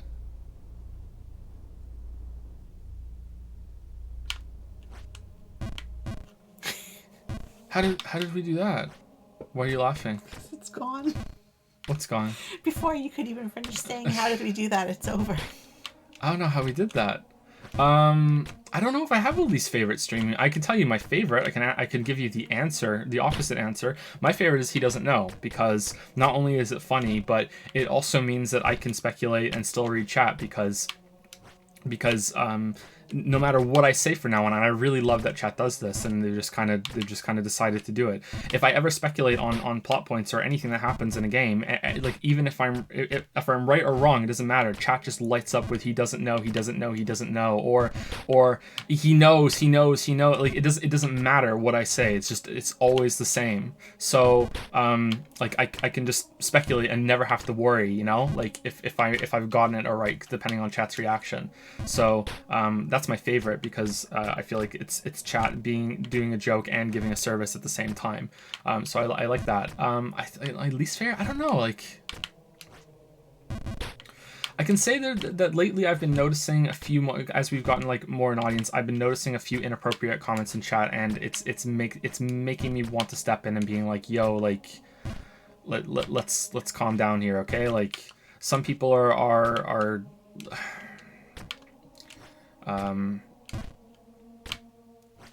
bringing out the lefty in me, let's put it that way. So I'm not a fan of that, but that's not a meme. I don't think I have one, sorry.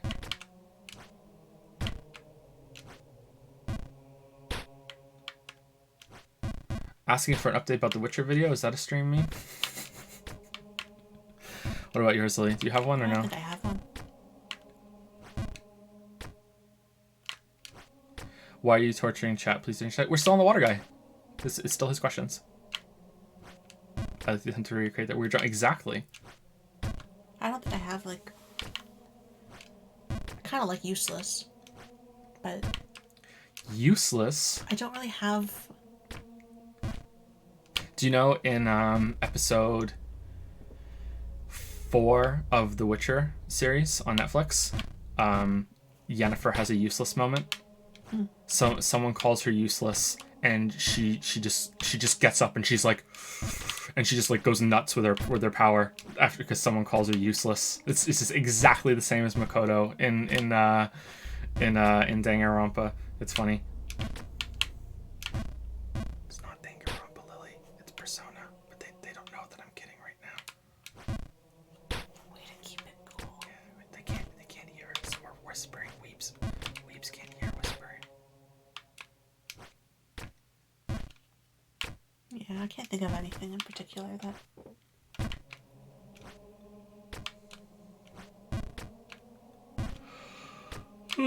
Okay, so that was it for the water guy, right? Or is there another one? It for him. All right, so sorry we gave you some kind of bad answers there, water guy. We try, but sometimes it's difficult. Let's keep going with Discord. Let's get to right before Levies, and then we'll stop. Poor Levies, but they're probably gone now, right? Is Levies here still? If Levies is here, we'll answer Levies right now. If Levies is here.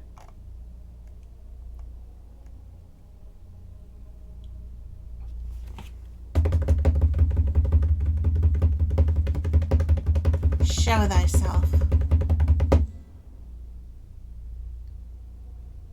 It's not looking like. Oh! He's still here. All right, we'll answer Levies. And then we'll go back over to Patreon, and then we'll keep on with this one because I don't want to lose our spot. So we'll answer Levies. Or Levies. Is that right? I spelled it wrong. Oh, God damn it. Evie, right? Levies. Hey Joe and Lily, says Levies. Right? Is it Levies? Or am I saying it wrong? Now that I said it, I feel like I said it wrong. Because you were saying it wrong. Oh, fuck. I hope you are well. As always, I'm sorry if I write something wrong. I'm German and dyslexic, which is ironically a terrible word for people with dyslexia. Exactly, right? Just like if you have a lisp, you can't say lisp. Well, you're German writing in English, and I can't even read that, so I wouldn't feel too bad right now. First question. I know the weep stuff is a joke, but is it? Or are you slowly, truly turning into a weep? Ayayas in the chat, boys. Wait, is that the whole question? No.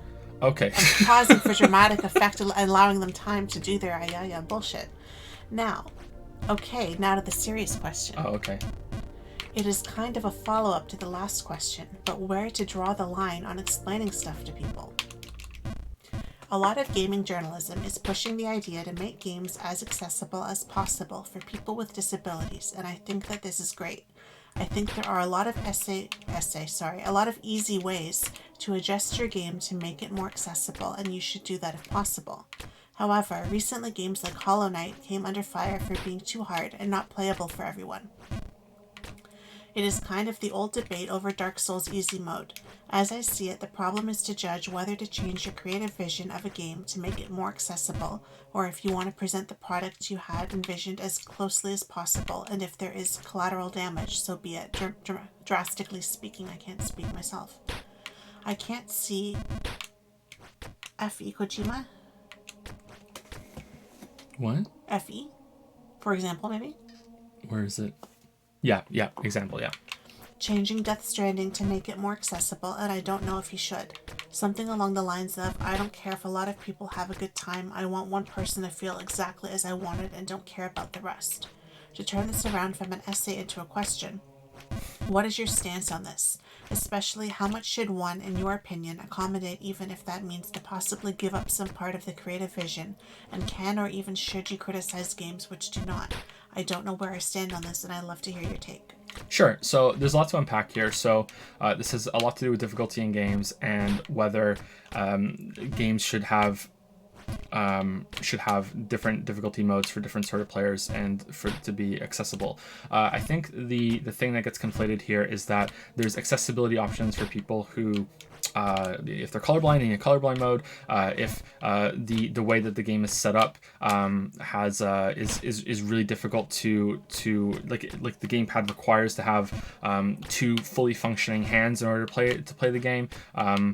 There are probably other disabilities that I'm not really aware of when it comes to how people play games. I have seen people that have fairly serious disabilities that can still play games. I think there's one that I've seen where there's a guy that plays games just with his mouth, like because I think maybe he can also use parts of his arms, but for the most part he plays with his mouth, that sort of thing. And should games have accessibility modes to help people with disabilities play them? And I think absolutely yes, but the question also becomes, is being bad at the game a similar way of having accessibility options for that sort of thing? So there are certain accessibility options that I think are complete no-brainers and could never ever hurt a game, or at least like we're at the point where there's so few games that it could ever hurt that it doesn't matter, and those would be like colorblind options and being able to rebind all the keys and everything. I don't think like you would be really hard pressed to think of any game that would be a detriment for. I don't know how I'm doing that, or anything like that. At the same time, though, if there was a game that, like, it was a puzzle game and it was based on seeing shapes and colors and that sort of thing, and having a colorblind mode made that easier, like I can think of a way that could make it easier instead of just being accessible. But you know, I really don't feel like that's something that's worth talking about. So here's the ironic thing: is that games that have a very pure kind of narrow, I want to have this like an intended experience that the developers or the game director wants the players to have, those kind of games are really rare, and the irony is that right now we're playing one. So like this is one of the rare games. Like it seems stupid that fucking Jump King would be one of those rare games, but it is. So like Jump King is one of those games where there is an intended experience that is very pure, and they want the players to be frustrated as all hell, and they want them to just lose and fall and die and get mad and rage, and that's what they want. Like Jump King and Getting Over It are actually two examples of this pretty goddamn rare thing where a game developer has a very narrow intended experience that they want every player to have. Every other game, including Dark Souls, almost every other game, including Dark Souls, doesn't have that. So my issue with this argument that, and this may surprise some people, I think that almost every game should have difficulty options. I think that though they should exist in everything. I think Sekiro should have an easy mode. I think Sekiro does have an easy mode, but like I think that they should have difficulty options. Is because it's so rare that game developers have this intended experience that they want this one specific thing for players to feel. If in the case that they do, I think that the game should not have difficulty options. That's the only time where I will agree with that. If the developer wants, like, their artistic vision is that this is the way it's supposed to be, and it's supposed to be this one pure experience, then okay, great. That I 100% agree with you. You should be able to do that. The problem is that hardly any game is like that. So difficulty and the experience that most developers want to have is not this one set experience. It is instead trying to match a feeling to the skill level of different players. So I think I speak about this in the script that isn't out yet. I like to look at this as a mastery scale out of 100. And video games are, to me, mostly tests of skill. They're tests of like learning, and so teaching, learning, and then being tested on that. That's what I think the basis of almost every single video game is. So in a video game, you are, throughout the whole entire thing, getting your skill level up to a certain point, and we're gonna, for the sake of argument, put it out of 100. So a player needs to has a skill level that they can get to. They start at presumably 0, and as they're playing the game, they get better and better and better. Even in this game, you're getting better and better and better, and there are going to be jumps, and there are going to be parts of it that test your skill level, and they're going to require an X amount level of skill in order to proceed. So in most games, I'm going to say that by the end of the game, you need, it's very, very rare that a game will demand 100% mastery of you. In fact, apart from maybe like I want to be the Boshi, like even then I don't know, but then again that's kind of like a memorization game in some parts too, so it's kind of weird.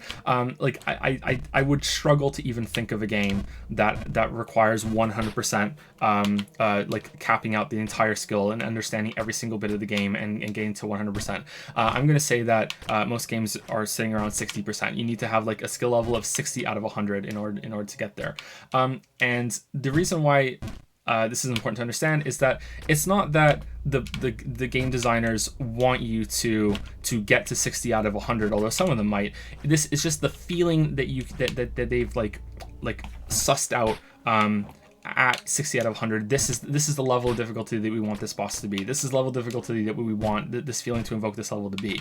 Well, the thing is that we're presuming that players are going in at 0, and this just isn't true. So if a player is going in at 0 skill level, then it can be tuned quite well, and you can think of like, okay, what are the players going to be at, and we can learn, we can teach, they can learn, and we can get most players at the same level. Well, some players, just from playing so many games, are going to be going into a lot of games already at 60.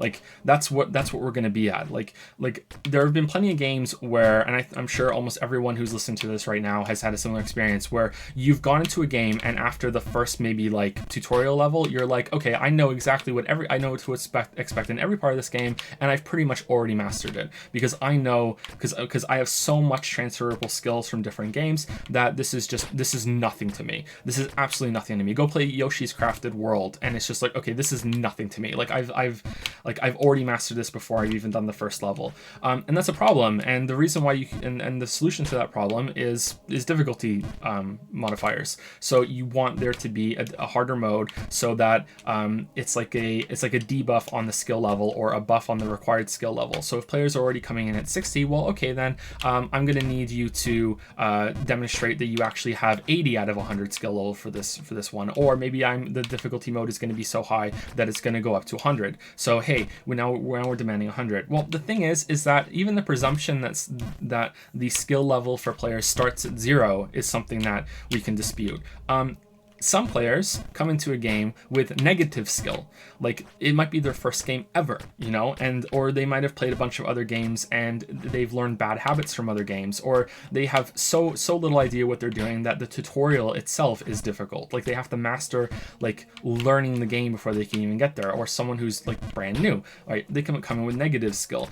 And I feel that a lot of games need to cater to these people too. So if you look at it again with the weird kind of forced mathematical kind of system that we set here, if you want players to experience around like a 60 out of 100 on a certain level, well, if players are coming in with too much skill that they are overwhelmingly like just going to destroy that, and you change it so they can still get the same feeling by demanding 80, why can't you also just have a difficulty modifier that goes the other way, that players are not experiencing the game at the intended difficulty level because they suck? Why can't you have a lower difficulty level that drops that down to 20 out of 100 or 40 out of 100? The thing is, and the reason and what makes this click for me is that these players, the players that have a lot of skill level who are playing on hard mode and are getting the 80 out of 100 challenge, and the players that are right in the middle and are getting the 60 out of the 100 challenge, and the new players that are new and suck, new players that are new, that's a great saying, Joe. The new players that suck who are getting the 20 out of the 100 challenge should theoretically, in a perfectly balanced game, all be getting the same experience that the developers wanted the players to have. And that's why difficulty modifiers should be in every game, because if they're done well, every single player is getting that same experience, and that's what they want them to have. That's the goal. And again, the caveat here is that games that have a very pure experience, which is that fuck you, it doesn't matter how good you are at this game. It doesn't matter how if you're new games. It doesn't matter if you are amazing at games. I don't give a shit. I want you to have this horrible struggling experience. Those games are really rare. Like again, we're playing one right now, but those games are really fucking rare. So with those being the exception, I think that's why I think difficulty modifiers are really, really important, and that they should be present in every game. For something like Sekiro and Dark Souls, they're built into the game already. You just have to go looking for them. Like there are plenty of bosses and encounters in Sekiro that have tests of knowledge. I didn't think that Sekiro had very many of these at first, but the more I played it and the more I did research on it, the more I realized that it does. I'm not someone that uses a lot of items and like the equivalent of spells in Sekiro, which is like your ninja tools, but like for Lady Butterfly, sorry for spoilers for Lady Butterfly, like the shurikens on Lady Butterfly just fucking Shrek her. Like you can just get so much extra damage, and you can just, what I consider, easy mode your way through that fight by using a tool, by understanding how that tool works and using it appropriately. I consider that to be kind of like the equivalent of an easy mode. It's requiring much less amount of skill from the player in order to get through that. Whereas I didn't know that was something that would make her easier when I first played, so I just did it the normal way. You know what I mean? Like that's why I hate like when Souls games are used as like this fucking bastion of like, oh yeah, it's like, look, Miyazaki has this intended level experience, and difficulty modes would just completely obliterate that. It's like no, motherfucker, like Dark Souls has difficulty choices. They're just baked into the game, and I think that's a really good way of doing it. I wish it was made a little bit more clear to some people, or I wish that there was less I don't know, like stigma, I guess, about using these tools, coming from someone who doesn't really use those tools. Maybe I'm a hypocrite here, I don't know, but I just wish that it was a little more acceptable to use those if you are struggling in those kind of games. So yeah, it frustrates me because Dark Souls and even Sekiro, which has the least amount of options when it comes to easy mode. Like easy mode in Dark Souls can also just be like, you level up, you can grind. It's an RPG, for fuck's sake. Anyway, so that's how I view difficulty options and accessibility. I think that the amount of games that are going to have this very, very narrow intended experience are so rare that they're really not worth talking about. And anyone who thinks that having the difficulty modes is like taking away from that experience, I just don't think has realized what a lot of directors and developers are going for. They want players to have this intended difficulty experience, and difficulty modifiers allow different players to get there. Like for me, like there was only, I think I struggled a little bit in Sekiro at the beginning on Lady Butterfly, actually, because that was the second boss that I killed, or was it the first boss that I killed? What's the I think she was the first main boss that I killed, right? It's like the first boss in that game is either the Horseman or Butterfly, right? Like, I killed Butterfly before the Horseman. So, like, I was really under-leveled, like, in terms of your memory power that you get when I went to Butterfly. And when I did another playthrough later, like, I found Butterfly very easy with the Horseman memory buff, whereas Horseman with your base Sekiro is really easy no matter what. So it seems to me that Butterfly is meant to be second or third on the list. And when I fought her as the first boss on my first playthrough, I struggled quite a bit against Butterfly because it was, I just don't think I was meant to be there yet. But apart from that, the only other boss I really struggled with was the last one, and even then, not really all that much compared to most people. But still, like, I feel like that was still a well balanced encounter. So for me, having a difficult experience I want in these games, they only succeeded on the first boss and the last boss, which is good. You know, it's better than most of them. But for me, I would have preferred to have a hard mode that was baked in. A hard mode option at the beginning that isn't just the bell or whatever. But then there's a huge problem with hard modes, with difficulty modes, which is like, how do you know what you should choose, and how do you communicate to players what they should pick and all that stuff. And yeah, I don't know. Like that's a whole other topic though. Like maybe some people in chat have been saying that. I don't know. I haven't been really paying attention to chat right now. But yeah, that's how I feel. For me, Sekiro and a lot of the latest Souls games have been way too easy, and I wish that they had hard modes to pick at the beginning, because may not look at it right now, but yeah, I have too much translated experience from the other Souls games that I've played.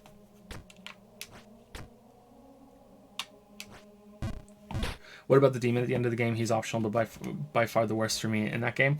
I died to that boss a fair amount, but early on when I was learning, most of my deaths were to his bullshit charge attack, which is the worst attack in the whole game, I think. Because spoilers for this boss. The solution to avoiding that perilous attack is that you have to jump over it. And when you jump over it, your model actually clips through his entire model still. There's no way to clearly jump over it, and seeing as he's so large, I didn't think that was an option. So I died a lot to that before I realized, oh, it's just they didn't make this look as good as it should have been, and that was very, very annoying. But yeah, that's where most of my deaths came. After I realized that piece of bullshit, that boss was actually quite easy, except for being a bit long. Malevi says, really like that point. The psychologist in me now tries to think of a way to categorize kind of games by the means of experience in one doesn't improve your skill level in the other. So like non-correlating gaming abilities. Hard to express the idea. I hope you get what I mean. Maybe how many game skill sets are there that don't influence one another? This could become a follow-up question if I get my thoughts more organized. Really liked your answer on this. Thanks. Oh, you're welcome, Levies. Yeah, it's I wonder about this too sometimes, like how many different skill sets are transferable, and as someone who again wants to make a game eventually, like I wonder about that, and I wonder what kind of accessibility options that I'm going to want in the games that I make. I feel like Celeste probably takes it too far, and I don't know. I also feel like there's the difference between difficulty options, and then there's just like a cheat mode menu that's there whenever you want. I feel like sometimes these games have it be like it's too easy. And also, like, having said everything I just said, like I do get annoyed sometimes when people who've played Dark Souls come at me and say, you know, this boss was really, really easy because I just summoned my buddy and we just 2v1'd it. It's like, okay, well, like, I understand, like, that's an option, but at the same time, like, that makes me think that you didn't even really beat the boss. And then I start to wonder if I'm a hypocrite, because, like, that should still be legitimate, but that's, like, that becomes, like, a whole different game and a whole different difficulty mode. There was a little bit of a hubbub on Twitter the other day about using save states when you're playing old Super Nintendo and NES games. If you're not aware of this, the Switch versions, like that are like made by Nintendo itself, have a rewind function. So like something like save states, where, well, I think it has save states too, along with a rewind function. So if you're playing Mario 3 on the Switch version, the NES like group of games that they have available on for being a Nintendo online subscriber, like if you die in Mario 3, you can just hold down L and R and rewind the game for a couple seconds and then just try again without having to restart the whole entire level.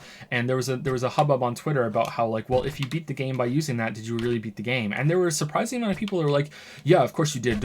Don't judge people for how they play games and everything like that. And meanwhile, I'm there like that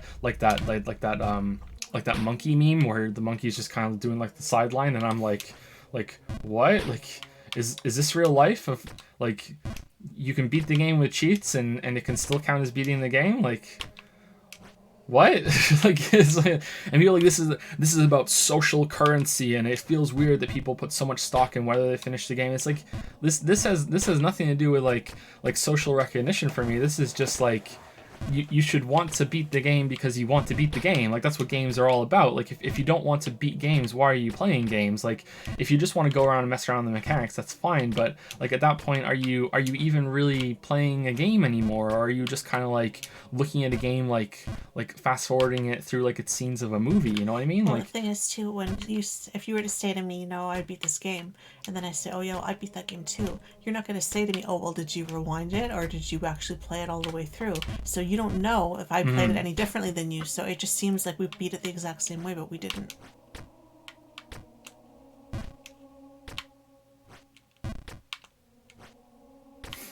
I mean, using cheats to beat the game is too realistic. Don't we play games to escape from real life? I don't know what that means. Sorry, I don't know what you mean by realistic.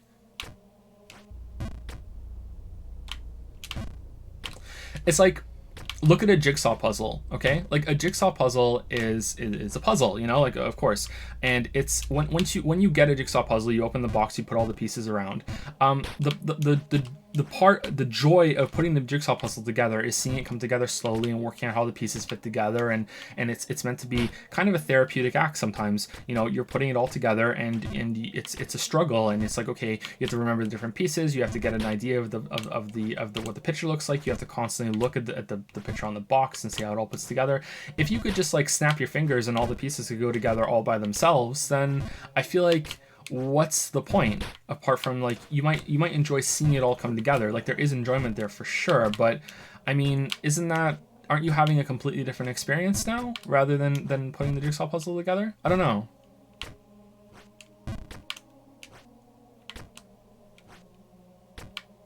I wouldn't call a puzzle a game though. I think puzzle games are games.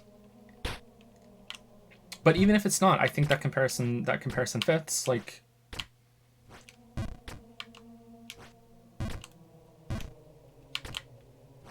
if you watched a movie and you just like put it on ×2 speed, barely paid attention to it, and at the end, like, you were on your phone the whole time, and then afterwards you just go on Wikipedia and look at the plot synopsis, and you're like, yeah, okay, I've seen that movie now. Have you? I mean, I guess so. Like, technically the movie was on and you weren't really paying attention to it. It was there. You know what happened. Have you seen the movie? Like, yeah, but like, why did you bother? Like, I'm a little hesitant to say things like this, because if anyone gets like joy out of that, like, who the fuck am I to judge? This isn't the question here. Like, if you enjoy that, if you enjoy playing games and cheating them, that's fine too. Like, there's nothing wrong with that. But to say that you have had like the full experience and you can go along and say, yeah, I watched that movie, or yeah, I played that game, or you just, like, if you pick up a book and you just skim through it and you skip pages, you skip chapters, and you get to the end, and then after you've barely read any of it, and then you just go on like Wikipedia again and just read the plot synopsis. Did you read the book? I don't think you did. Like, I don't know. I feel like there should be some standard there. But I mean, I don't think it's an invalid experience, but you're not skipping anything by using the rewind function. Of course you are. You're skipping the challenge of having to master a level over and over and over again. Like, you can just brute force your way through the whole game now. Like, if I had a rewind feature on this game and I was using it, then I wouldn't have to like master all of these different individual jumps. I would only have to brute force my way through one jump every single time. Like, I could just rewind. I could just teleport myself back up to where I just fell there and try again and try again and try again. And every single time I get through one jump, I'm done. So, like, yeah, a rewind feature in this game would absolutely be skipping content. People can consume media the way they want. Of course they can. But like, at the same time, I don't think they should be able to speak about that media however they want if they're consuming it any way that they want. Because it's just not true. It's not that it's not valid. It's just not true. If you were having a discussion about what the fuck is the book called?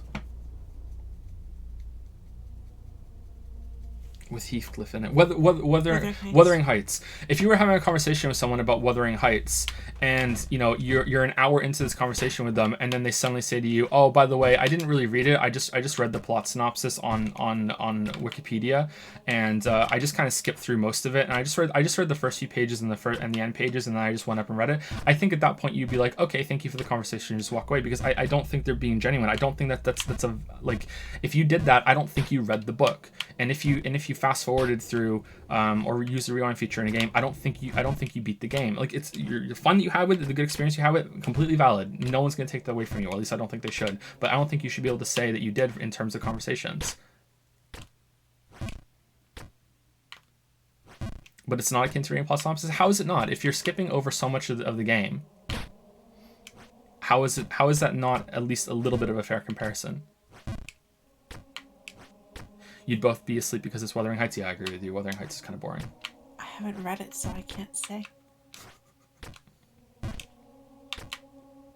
I haven't read the synopsis either. The most interesting thing about that, I think, was that it has an ending before the ending. It has like an ending that's really the true ending, and then there appears to be like an ending at the end where it was for people who at the time needed to have like the conventional ending, if I remember correctly. I'm playing like Yoshi's Island and Super Mario World, and I keep getting to like I'm in like a ghost house, or I'm in one of those fortress things, and I get through like the first part, you go through the door, and I get through the second part, and I get through the door, and then I get to the third part, and there's no like halfway marks, right? So like if I die on the third door, I have to go back and start all the way from the beginning again. So if I could just rewind where I'm at that door, and I don't have to redo it every single time, then I only have to get through it once, right? And then I don't have to spend the next 45 minutes or an hour, or if I'm being honest, even longer, so doing it and cursing and swearing and hating myself, and then I need a timeout breather because I'm so mad. I'm missing out on all of that part. Because I just rewind, right, and then I don't have to. As long as I can get through it once, right, then I don't have to do it again. We're playing the perfect. It's a little bit different. We're playing the perfect game to show this. Okay, I'm really not understanding people in chat who are disagreeing with this. Okay, look at this game, right? If I fail this jump right now. Okay, if I could just hit a button right now and teleport myself back up to that third layer of this jump, right? And just try that again. And then after I get it done, I never have to do that jump again. Like, how can you possibly say that having the power to do that is the same experience and actually playing the game properly compared to what this game is all about? It's not about whether this game is good or anything like that. Like, I'm really struggling to understand how that could possibly be seen as the same thing. Like really? Like are there really a lot of you that think that? Again, I'm the tone of my voice might be thinking that I'm incredulous and I think that you're objectively wrong. That's not true. I am incredulous, but like I'm trying to be like, I'm trying to understand here, okay? Like,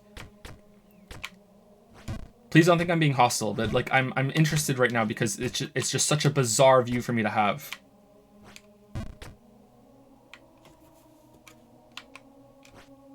Because that's exactly what save states are. Now, save states can be used fine, I think. It's not like if you use a save state, it's completely off the mark. Like, if like right off the bat, if you use a save state because the going through all the menus and loading the game is quite like long, and you just want to use a save state just to skip over that, like there's nothing wrong with that.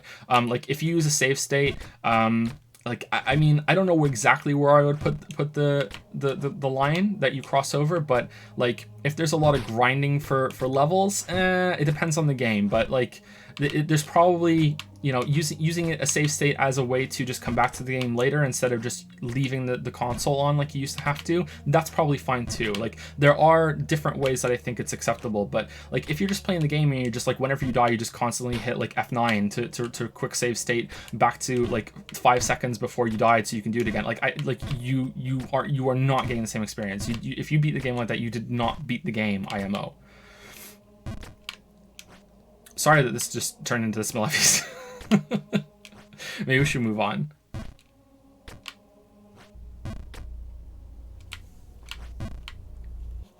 Yeah, let's move on. Let's move on. This was fun though.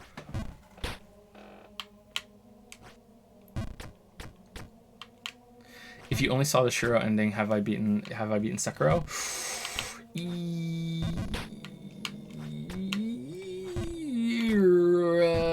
Yeah. Yeah. No. What's that one again? I mean, oh, that's tough. I'm gonna say no. I'm gonna say no. Like, oh man. The super short one. The fight after that is still pretty tough. Oh god, I don't know. That's really hard. That's a tough one. Like there's that thing where you can do is it like Far Cry 3 or 4 that if you don't leave a room, the game can end 10 minutes in and you get an ending? Like I would say that's not, you haven't beaten the game. No. That's pretty fucking early, man. I'm gonna say yeah. I'm gonna come back to yes. Yeah, I think that should count. Like you beat it. Yeah. Like I mean, you should probably clarify that when you're having conversations with the people. But yeah, I think that counts. That counts. All right, let's move on. So I'm going backward, or so we skipped ahead, right? No, Milevi's had a different question, right? Or is that the only question Milevi's had? Yeah, that's it. Oh, I thought there was a different question. They put one, but then there was no two. It was just so I read it as one. That's why you would think that. Milevi's toying with us. All right, so next is Halt Fire. But I think there might be some subs and stuff that we should answer first, right? Yeah, there's more than I can. You have to scroll for me now, I think. Ready, aim, halt, fire.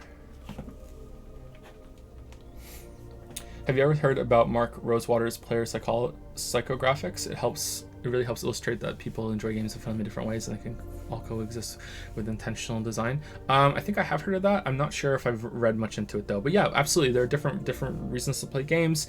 I think that the intended purpose that a game has, that the developers and the directors had, I think it's important, but I do not think it's the be-all end-all. Like I am someone who believes in death of the author, but I also think that it shouldn't be used as just like a shut the fuck up card. You know what I mean? Like I feel like it's a lot more complicated than that. But that's for another time. Yeah. I think that discussing in the intentions of art is hardest in video games than it is in anything in any other medium, because of the interactive nature of them. Yeah. Anyway, sorry. Go ahead, Lily. Thank you to Sensual Celery. That's an interesting name. Who resubscribed for 2 months with Prime and says, "Is it insulting or flattering if I fall asleep to your reviews almost every night?" No, it's not insulting at all. I think maybe a little flattering because that means you like my voice and you like the sort of like methodical approach to the videos. Like there have been videos like mine that I've used as a sleep aid in the past too. So yeah, it's fine. Thank you to Mediocre Pixel, yeah. Mediocre has resubscribed. Where am I? For 13 months. Thank you, Mediocre Pixel. Thank you, Mediocre Pixel. And then it was Harper who said, "I gotta start cheering more to accumulate the 4 and used 1 bit." And you read that when it came up in chat. Traitor Harper. Can't believe you, Harper. And then thank you to Avant132 who used 1 bit and says, "We'll show this fake weeb who he really is when we get a yaya." You guys are never getting a yaya, even though someone just cashed one in. It's a billion monocoins. It's never happening. Thank you to Samuel Aguilar09. Sorry I said it wrong. Who used 1 bit and says, "Yeah, let's show him." I feel like we're reading that Sonic thing again. Thank you to Son Carl C or Son Carl. Son Carl C, I think. That's how I've said it in the past. Who resubscribed for 22 months and says, "Hey Joe, Happy New Year. My ear is clogged full of crap." I'm sorry. I'm sorry for that. Like, it must be really annoying. I hate it when I get a clogged ear. Thank you to 77 Hockey who resubscribed for 19 months and says sub. Sub. And thank you to Lemaniac who gifted a sub to Allo Name, I think. I'm reading this from quite a ways away. Outlaw So name, yeah. for I all think you it's- people I who think it's are outlaw like, name. why is she reading? Why can't she read? It's because I can't see very well. Sorry about that. Thank you to Anoctium. Anoctium. One word. Unoctium, yeah. This is a tough name to say. I struggle with this one. They subscribed for 7 months and said Nana. Nana? Not Nanny? Nana? I see an A. Is there an E on it? It's an A, yeah. You're right. It's Nana. Not Nanny. I thought it would be Nani. Nani? Oh no. Thank you to everyone. That is all for now. Now we go to Hotfire. In just 1 second, someone. Reviewer requests queue. All right. Ooh. Loner Archon has cashed in a dad joke book joke read aloud. All right.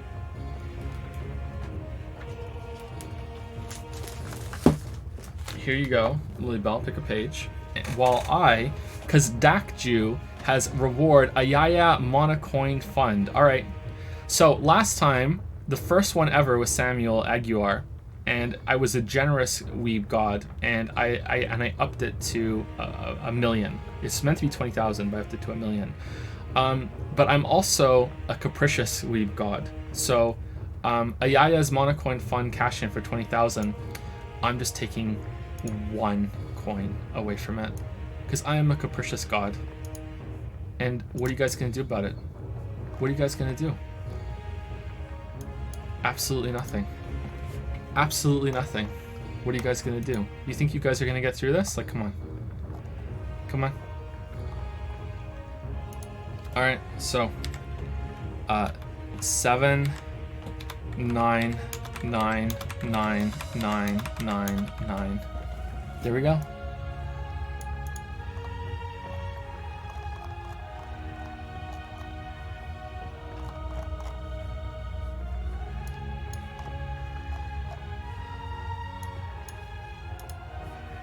You sure showed me weebs, didn't you?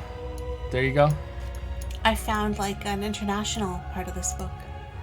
And since chat is so international themselves, I shall read the international part. Alright. Where do hamsters come from? Hamsterdam. What do you call the place where parrots make films? Pollywood. Sweden doesn't export its cattle because it wants to keep its Stockholm. What birds are found in Portugal? Portuguese. That was pretty good.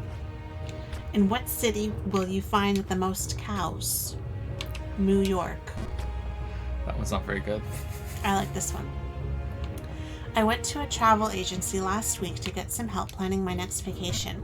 I had been speaking to an agent for a while about what I would like to do on my trip, but there are so many great destinations in the world that I was having trouble deciding which place I wanted to visit. Well, that's easy, the agent told me. You want to spend some time outdoors, and it would be beautiful in Oslo this time of year. Why don't you think about going there? I replied, oh no, I have heard Oslo is a particularly dangerous city. There's no way I'd ever go. For all the weebs, what is the biggest pan in the world? Japan. Which is smarter, longitude or latitude? Longitude, because it has 360 degrees. And Florida is a really easy place to move to because it has a lot of keys. Nice. Nice. Nice. Damn, look at this. Damn, he took 1 coin off.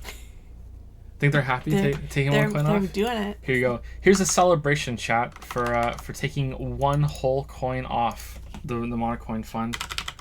Here we go. Let's celebrate together.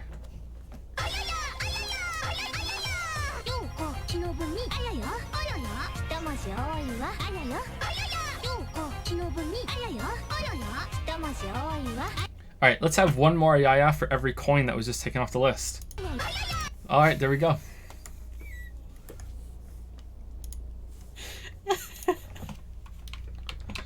Was it worth it?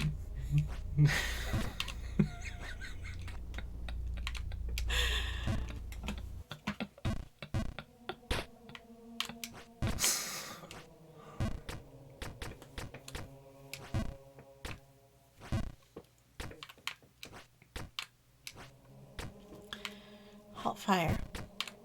We updated the name on the list, right? Yeah. Okay.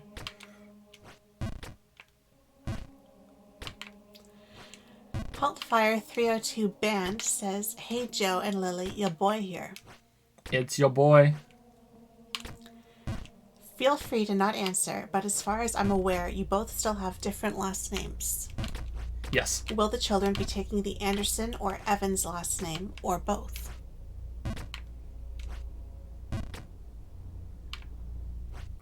Dun dun dun. Dun dun dun dun dun. This may be a little bit weird, but I don't want to answer that question. I think that's acceptable. Do you agree? Yeah, it's acceptable. Yeah, I don't want to answer that question. I hope you understand why. Hellfire. Second question. Have you had any regional food from somewhere you really enjoy, but can't find anywhere else? I don't think I would last living somewhere that didn't have beef on weck or pastry hearts. Ooh, pastry hearts. Yeah. Huh. They sound really good. The thing they have here that we haven't tried, I don't think we tried, did we try it? Was the donair. Oh yeah, donair. And yeah. they have donairs everywhere here, and we haven't tried them yet, but I feel like we probably should while we're here. They even sell donair kits in the grocery stores, yeah. Yeah, we haven't tried donair. So for Canada, I really like poutine. Like poutine is one of my favorite meals that's here. If you are unaware of what poutine is, or like it's actually pronounced poutine, but everywhere else apart from Montreal and apparently Moncton say poutine, but it's meant to be Putin, like the leader of Russia. Oh no, politics. A poutine is French fries, gravy, and not cheese curds. And the cheese curds have to be fresh enough that they have what is known as a squeak. So when you bite into them, it's like a little squeak that happens in your mouth, you know, like. And the cheese curds can also melt very, very nicely with the French fries. And if you've never had it, it may sound kind of gross because it's cheese curds, but it's actually really, really nice. The cheese is a very mellow kind of flavor added to it, and it really melts nicely in with all of the French fries and the gravy, and every single part of it is really important. So if you ever have a poutine that's bad, it might be because the curds are kind of shit, it might be because the gravy's kind of shit, it might be because of the fries are kind of shit. I've tried to make it at home a couple times, and the hardest part that I find is getting the gravy right. Like getting good gravy is really, really tough. But as long as you can find like decent cheese curds, you know, you can make your own fries and everything. I find that if you're ever in Canada, McDonald's has poutine.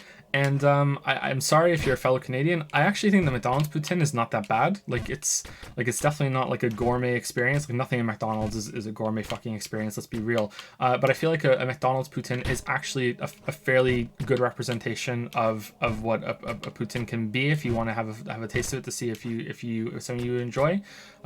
It's like I would say it's like mid to low, but still it's edible.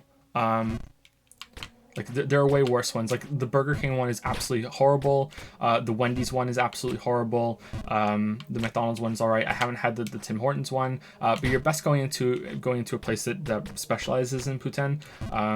There's a sub place across the city here in Moncton that has a really good poutine, but it's too far for us to go to regularly. But that one's pretty good. So yeah, McDonald's has great fries. Fight me. Yeah, I really think McDonald's has great fries too. Yeah. McDonald's has good fries. It depends.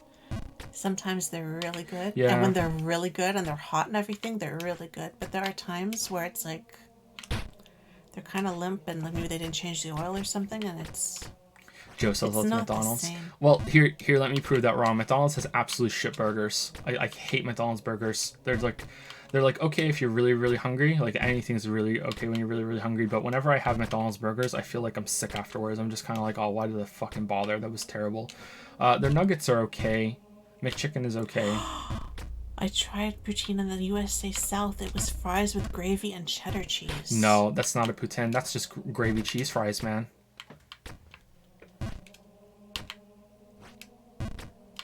What's your opinion on McDonald's apple pies, though? I like them. I'm not a big apple pie fan, but Lily likes them. I like them a lot. For the longest time, I didn't actually like apple pie. I just liked like their apple pie, which is kind of like a turnover kind of pie, and that's the only apple pie I would eat. But now, the restaurant I worked at before had apple pie, and I got into it.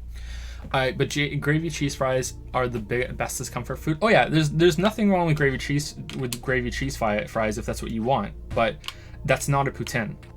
Like that's it has to be cheese curds to be a poutine. Just like it has to be cheese curds to be a poutine. Like if you use save states, you didn't beat the game. How many times are you gonna say poutine? What? That's the real way to say it. I'm not putting it on. We don't speak French. It just sounds like you're trying too hard. Just poutine. Just butcher it. Putting it on. For Britain, I really miss fish and chips from a proper. I feel like this question has been asked before. Are we accidentally on old questions? No, they're there. I think we just been asked before. Like I really miss like fish and chips from an actual chip shop from Britain. I also miss a lot of chocolate that comes from Britain, but we can import some of that now, and it's not too expensive. It used to be prohibitively expensive, and I'm not talking about like back when we didn't really have that much money. It was also a lot more expensive back then, but it's gotten more reasonable now.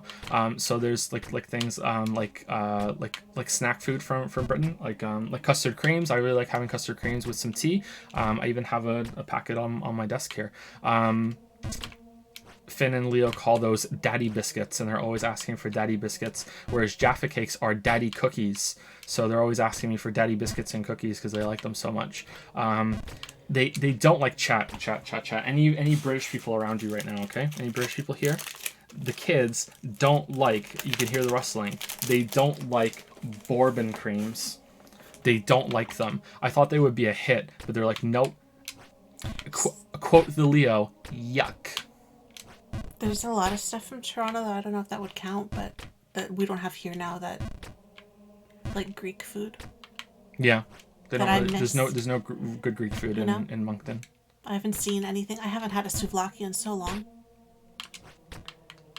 So yeah, I'm sad. Like if we ever get back there, that's like the first thing I'm eating is we're stopping somewhere that I can get a good Greek salad. So not so much that we have here, but stuff that I missed from back there. Have you had bourbon cookies with bourbon? No, I haven't. I'm not a big drinker. We didn't even get drunk this year for we suck. For New Year's. We talked about it for so long, and then we never did it. We didn't get the drinks in time, so we didn't even do and we that. haven't since either. Yeah. You'd think we still would have gone out and had a drink, and we didn't. Oh, Too much effort. This game. Not mad, by the way. Not mad. Should I have beaten it by now? By the way, like, am I like way behind? Like, am I bad at this game? I feel like I should have beaten it by now. I'd recommend Mama's or Freddy's for a quick dinner in Moncton if you can ever make it to Halifax. There's some real good there. Mama's or Freddy's for a quick doner in Moncton if you can ever make it to Halifax. There's some real good places there. Freddy's is good. We haven't had doner from Freddy's, but we have Freddy's Pizza, and Freddy's Pizza is, like, we agree, the best in Moncton, I think right? It's Freddy's is the best pizza in Moncton. I don't think we've had Mama's anything apart from pizza, and we didn't really like Mama's Pizza, did we? I think I tried. I think that was the one that had nachos, and I said they were okay, but they weren't great. I don't know. When we first got here, we tried anything that had. I love nachos. And we had a really great nacho place in Toronto, so I was really missing it. So any place that had nachos on the menu at the beginning, we tried. Like, I would order every time, no matter where it was from. And they were all so... What was it they kept putting on it? I can't remember now. They were putting something really odd. Was it like not peppers? Poutine gravy. No. Barbecue something, remember? Barbecue sauce? Barbecue sauce or barbecue chicken or something they were putting. Barbecue chicken. Yeah, remember I kept saying to you, why is there stuff on my nachos? Did we talk about this on stream before about, or was I just talking to Weeaboo Bill about this, which was that the pizza place is not having any fucking salad in this city. I don't remember. They never have any lettuce. They never have lettuce. Freddy's never has lettuce. They never have lettuce. He has salad just on the menu. Why is there no lettuce ever? Every time I call, do you have any lettuce? No lettuce, brother. Okay, I got no lettuce, brother. That's how he says it every single time. I don't know if it actually is Freddy, but it's like I got no lettuce, brother. I'm like, okay, cool. So now whenever we call, which is not that often, but whenever we call, it's like, hey, No lettuce? And he's like, no lettuce. We didn't do isolated spacemans. We didn't do them tonight, at least, right? We didn't answer them yet, I don't think. I don't think so, no. No, not yet. Isis Spaceman is Jaime, right? I think so. I always get confused, and I think it in my mind that it is, and then I doubt think myself. in your mind? You know what I mean? Like, Yeah, I think it's Jaime, and then I'm like, no, what if it's not? So then I don't want to say it is, and then I'm wrong. So now you know. I think you're somebody named Jaime. If you're not, then I'm sorry. Oh my god, this is as far Moment as of we've truth, gotten. we're gonna find This out. is as far as we've gotten. Okay, so what do? Do we just jump all the way up to the top left? We have to jump all the way to the top left, right? Hey, Mad Babe. There's no way we jump all the way to the top right. But it's this game. It's this game. Did we jump all the way to the top left? And she's blonde. It's the babe! She's here!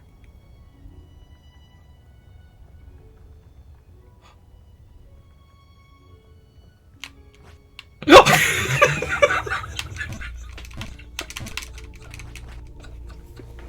we saw her. We can stop now. We can call it. I can't believe there's actually a babe. Oh, far.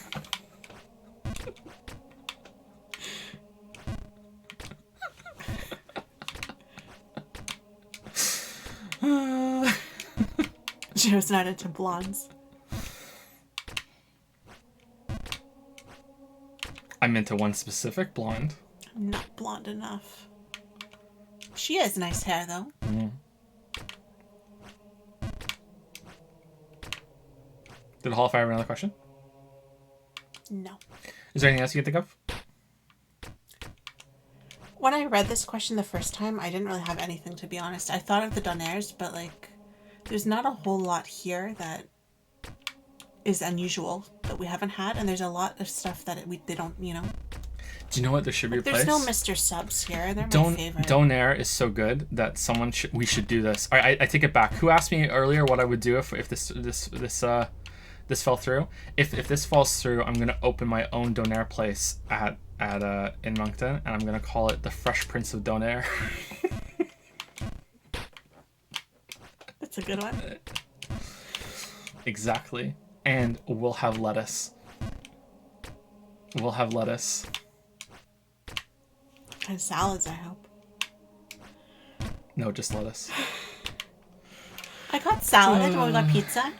And Leo ate like all my croutons. It's all he wants. He doesn't want anything like no lettuce, no whatever. He just wants, he reaches in and he picks up the croutons. Sorry, Mommy.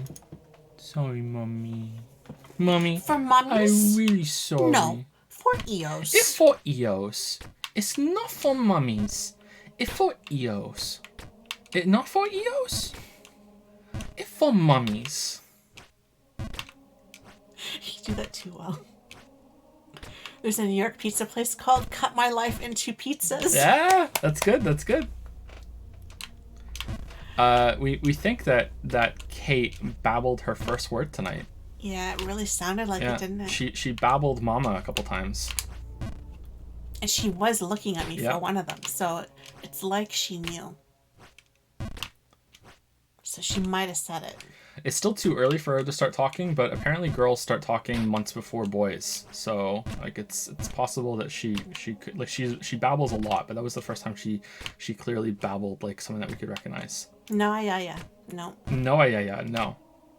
Usually it's mama, papa, na na da da da ba ba ba, something like that. But anyway, so the moment has passed now, so I can actually take 20,000 away from the from the IIF fund. Like you guys didn't think I would actually do that to you, right? Like I'm not gonna just make it be 1. All right, so it's 7 and then 999 and it was 20,000, right? So that should be 8000, right? 1 2 3 1 2 3. No, it's 8 here.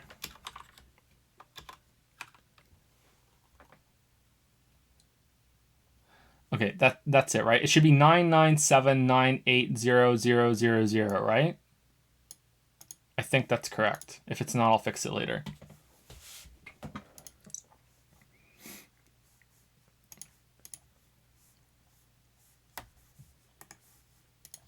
He will never read my super insightful stuff, damn it, Joe. Oh, I read it. It's just not insightful. I read your comments all the time, Flexen. I saw Flexen say that he said it, but I didn't see what it was. I'm scrolling out. Where is it?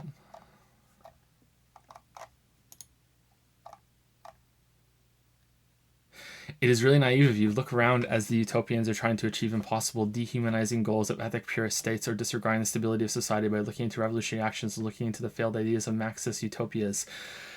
Marxist? Isn't it Marxist? Humans are pushing towards clearly impossible goals without thinking about their own personal and or others' health or body or spirit. So obviously the weebs will fund a yaya. Obviously. That's actually pretty good.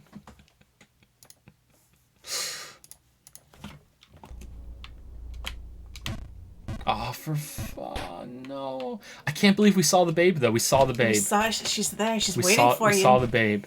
The question is, like, when you go up and see her, does she kick you in the nuts or something? Like, there's got to be like a punchline, right? There's got to be. Does she punch you in the nuts? Maybe she punches you in the nuts. Yeah. It's no way that it's like actually a babe. Or does she like wait up there all this time and then you got up there and she saw you and then you fell all the way down and she was like, fuck this, I have better things to do, and she's gone now. Maybe she's gone.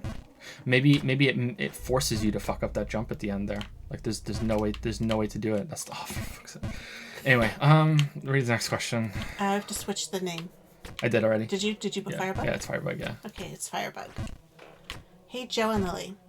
Joe, what kind of experience system do you like best? Experience is supposed to simulate learning through action, somewhat like Skyrim, but some games literally teach your character how to do things you, as a player, couldn't before. Instead, for a topical example, Force Pull in Star Wars. Personally, I like it best when the player has the ability the whole time, and the game simply hands you the information, like techniques in Catherine or some levels in Baba Is You. Okay, so let's boil it down. There's just to recap what Firebug just said.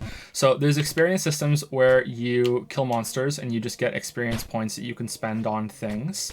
There are experience systems where you gain experience points in a specific skill that you are using, and then that can lead to unlocking abilities in that skill, or you can use those points to unlock abilities in other skills. Abilities that you can unlock can be stats, or they can be new skills that your character can use, or you can just gain abilities in the world, kind of like in a Metroidvania where you've gained something new that you couldn't do before, no matter how hard you tried. And then there's also things that you can learn how to do something that you've always known how to being capable of doing. You just know how to do it. So another example is actually in Super Metroid, where you can wall jump, and right from the beginning of the game you can wall jump, and you might not even know that you can do that until you see a little ghost animal thing doing it, and you're like, oh, okay, cool, I didn't realize I could do that. It's actually really awkward to pull off too, but yeah, that sort of thing. I don't have a favorite. I think overall, I think all of these have their time and place. I'm gonna say that my least favorite is probably just base experience points that you use to unlock something, but that depends on how the game works. I think that it can be that can still be fun. I do really enjoy finding things in the world because it rewards exploration. So overall, if I have to pick a favorite, it would probably be that one. I like the tangible aspect of like finding a new ability or finding a skill point in the world that you can now use on something. If it's unlocking something, I think that's a lot of fun. I wish that Sekiro had leaned much harder into that. That's what I was expecting it to be when they announced the game. I thought there was going to be like a lot of different stat points that you could find and different increases that you can find around the world, but it turns out that wasn't it at all. So I was a little disappointed in Sekiro for that. But I think that if I had to pick something for an RPG system to use, I like Skyrim's version quite a bit. I like the idea of, to get better at one-handed fighting, you actually have to go out and one-handed fight. I think that's pretty cool. But I think a mixed system is probably best with that ability. That is how you gain the experience points. And then on top of unlocking talents within that kind of tree, I think that you should be able to have like a base skill system, sort of like what Fallout 3 uses in Fallout New Vegas. I think that a mixed system is best for RPGs. Yeah, but they all have their place. There's something specific I want to say here, but I can't remember it now.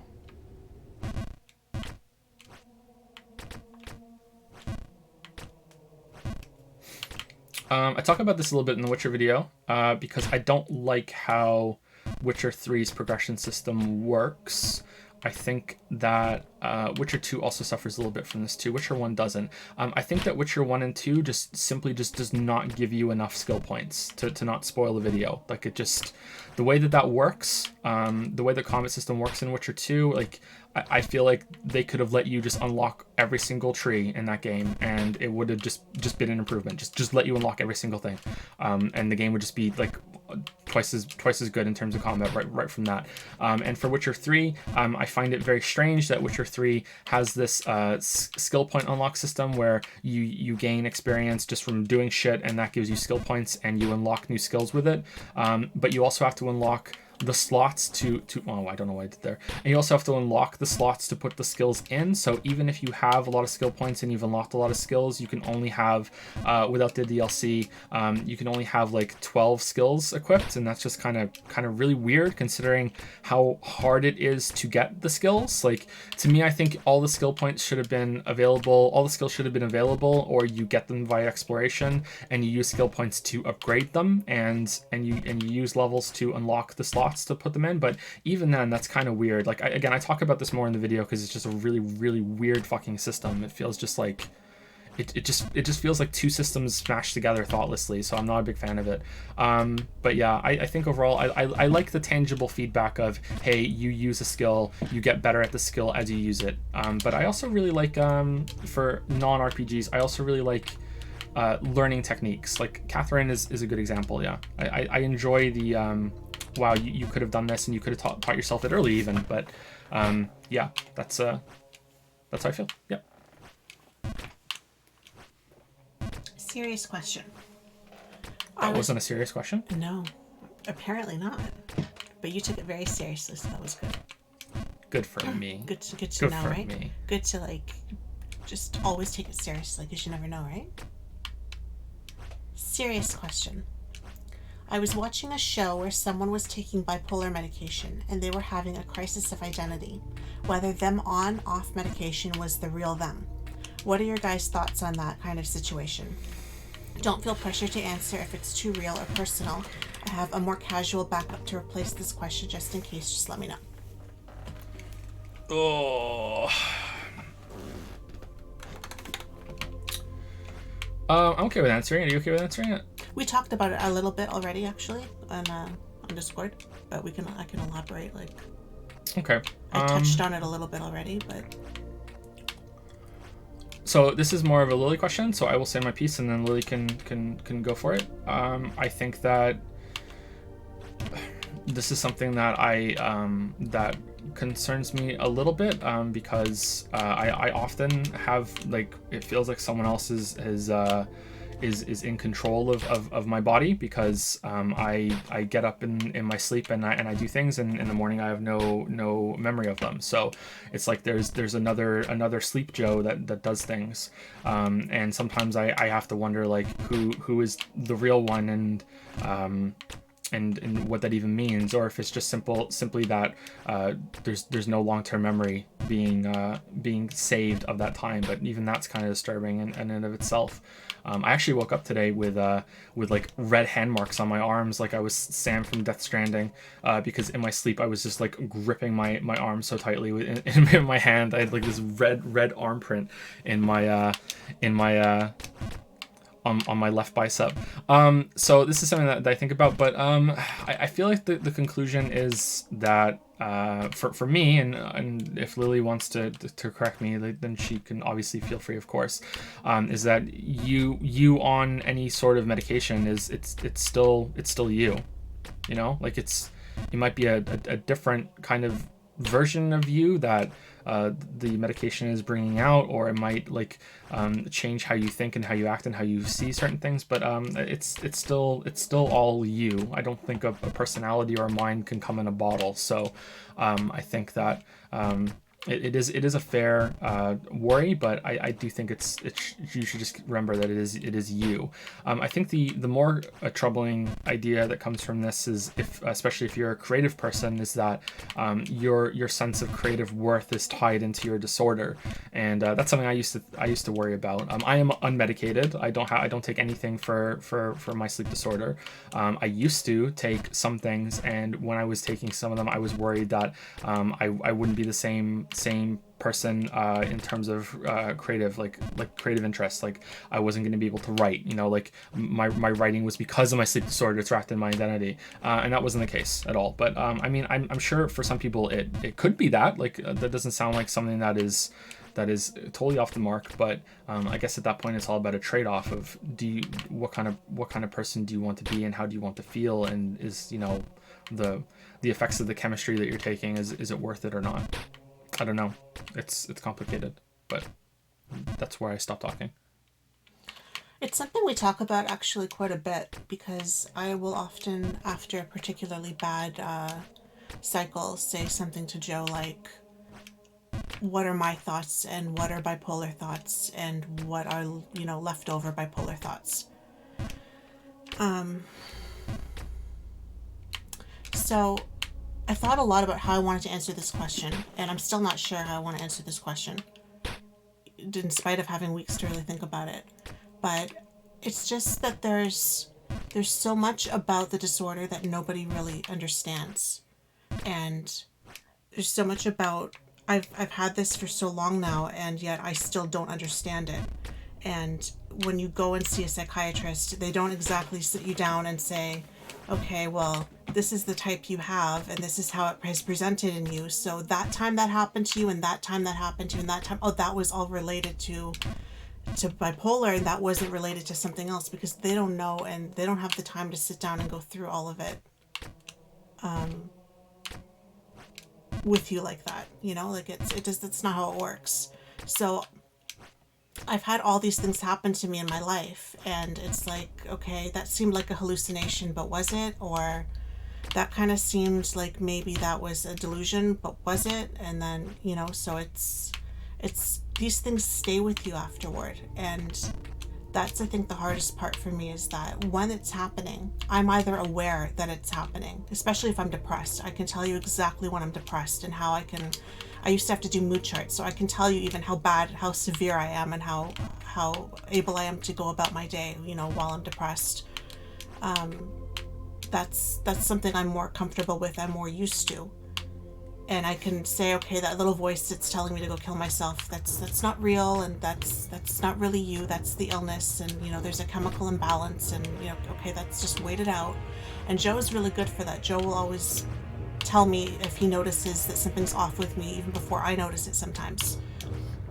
And he'll remind me that, it's not real, and it'll pass, and it's not to be, because it'll stress you out. It'll really upset me sometimes when I get like that, because there's no actual reason in my life, and there's nothing that happened to me that makes me feel that way. It's like a switch. So it's one day I was fine, and the next day I'm not. I'm going to pause right now, because this is very important. Is it a full power jump to the right? Or is it a medium powered jump? I don't know. Oh my god, it's a full power jump.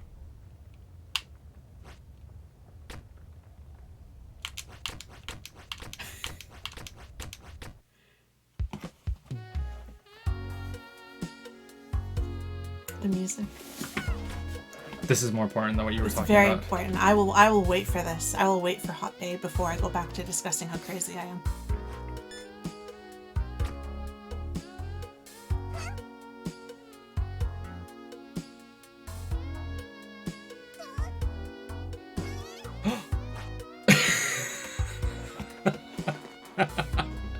He looks up.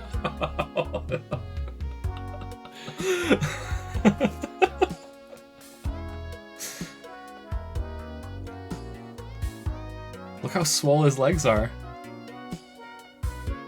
Well, if you did all that jumping, your legs would be swollen too. Wow. Anyway, please continue. I'm sorry. That's okay. So depression, like I'm more used to handling, but I don't get full blown mania usually. I get hypomania, which is without psychosis. So I don't usually get. I have had like one or two times where I'm not sure if I hallucinated or I had a delusion, but for the most part, I don't get them. And since going on medication, I barely get it at all. But the problem is with the type that I have, I cycle every couple of weeks, even on medication. I don't tell you guys that because I don't want to be one of those people that just bitches and whines all the time that I'm not feeling well.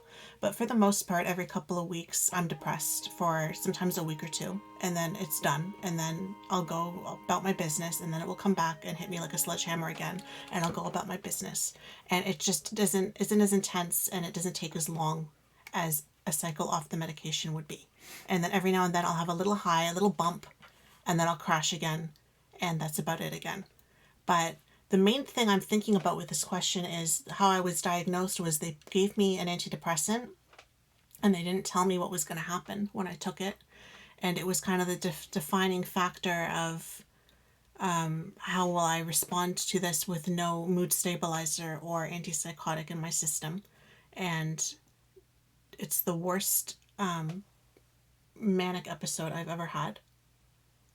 And it lasted for a few days before I stopped the medication. And it was literally, I was crying. It was so intense. I couldn't handle it. I was cleaning. I remember scrubbing the floor. And then I was just kind of like going in circles of up, down, up, down, up, down. Can't handle it. Thoughts racing, talking so fast.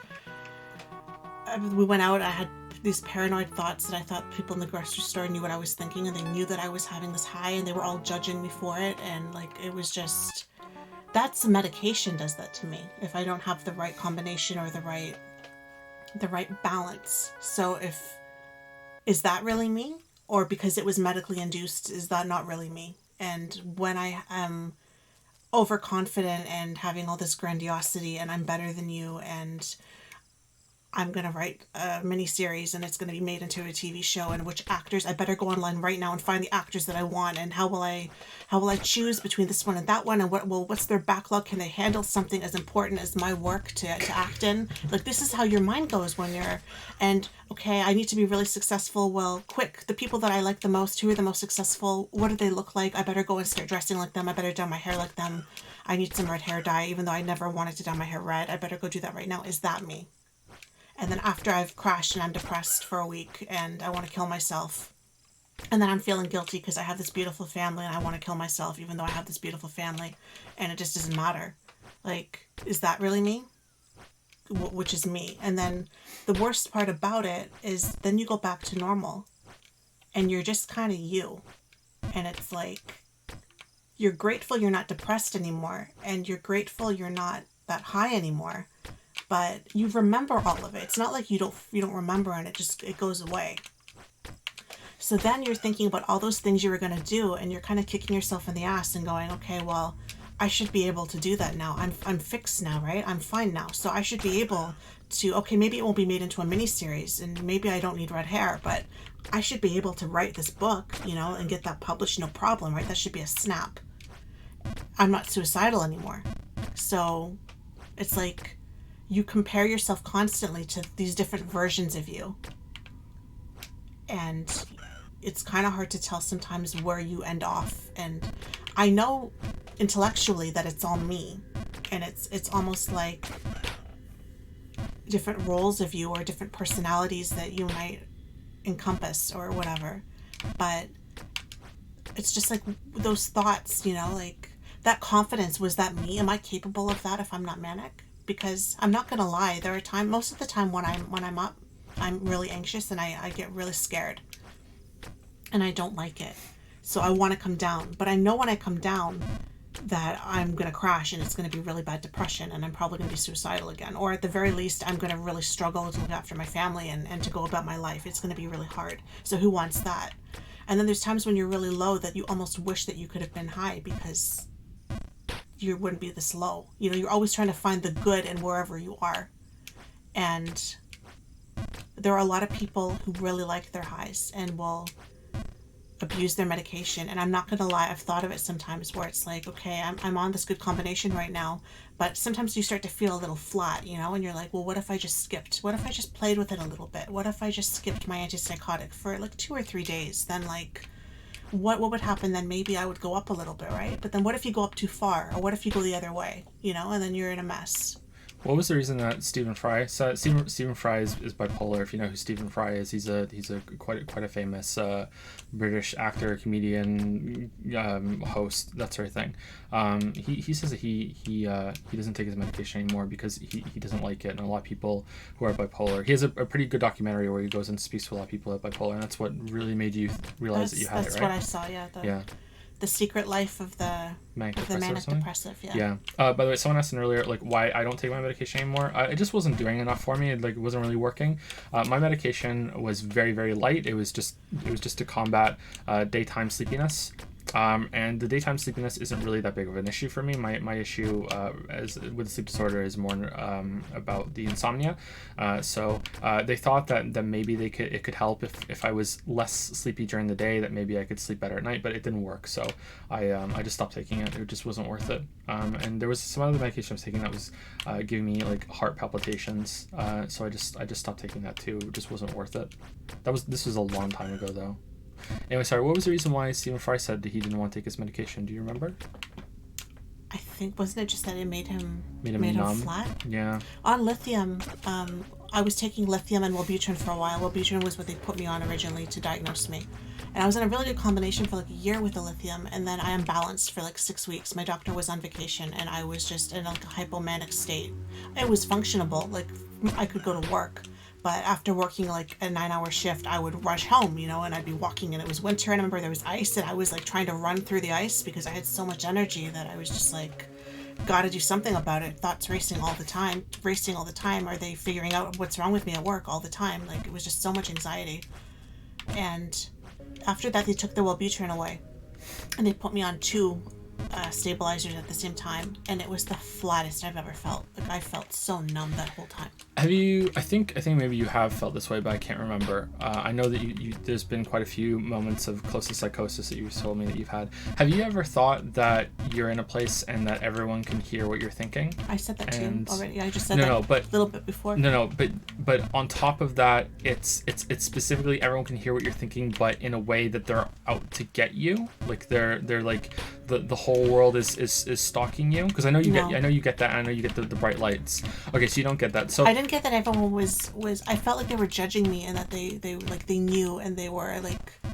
They were judging me. They were mocking me that I couldn't get my shit together. Gang it was stalking. That kind of feeling. That's it. Yeah. But I wasn't feeling stalked or like I was in danger. I just felt judged. Yeah, gang stalking. I recently found out about gang stalking, and there's a subreddit on Reddit of all places, where apparently there's a group of people who think that they're being gang stalked, and other people that don't think they're being gang stalked, but they want to encourage people, and it's it's really dangerous. Like they're sitting around just convincing each other, like, hey, yeah, you are being gang stalked. Here's the deal, and there's a real worry that they're gonna fucking get someone killed. Like they're like someone's gonna be like, oh shit, like this is a real thing now because of this support on of this gang stalking community. Be very careful with mental health support. I think you get too many like-minded people in one spot, and a few unstable people can convince another unstable person of many things. You have to be very careful with what you say and how you say it.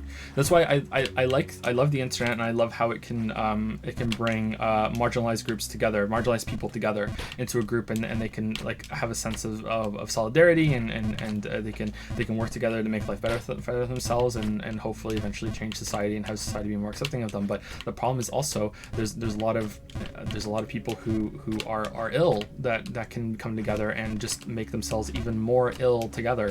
And it's wow, I was up there, wasn't I? And that's kind of scary. It's also scary that destructive groups can come together and they can end up feeding into each other, and it gets even worse. But that's a whole other thing. Yeah, but the numbness for me was. When I went to him and I said I want to have a baby, and this is when we're gonna try and have Finn, and I went to him and he said, well, you're on lithium, it's birth defects, you shouldn't be on medication. So instead of suggesting something else, which I still don't understand, he's just said, we're gonna taper off your medication and you're just gonna go without the medication for the pregnancy. It's better for the baby. And I was so numb from the lithium and the other medication that I was like, yeah, let's do it, because like I actually wanted. I knew what they felt like, and yet it was still better to me than the kind of numbness of what I was already taking. And then when I was halfway, I stayed off of it until I was like 6 months pregnant with Leo, and then my doctor, who was looking after me for the pregnancy, wasn't even a psychiatrist. He said to me, "You need something, and your mental health is really suffering, and it doesn't have to be, and it's going to be worse after the baby's born when you're not sleeping and stuff. So there are other things you could be taking right now that are safe, and that's what I've been on ever since, is this new combination of medication that was safe to have while pregnant. And they've played with my dosage a bit over the years, but like I said, it's not working perfectly anymore. I still cycle on it, but it's more or less manageable, and I'm scared to play with it too much or try something new and then have to go through the whole process again of finding something that might work for me when this is still technically, I do still see improvement. So for all of you out there who might be thinking, about taking medication and you're not sure, or you're scared of that, I'm going to feel so numb, I'm going to not feel anything anymore, I'm not going to feel like myself anymore. There's so many medications and combinations and dosages out there that I wouldn't worry. And worst case scenario is you try something and it's not working out for you, then you go back and you say, this isn't working for me, I want something else, or I don't want anything.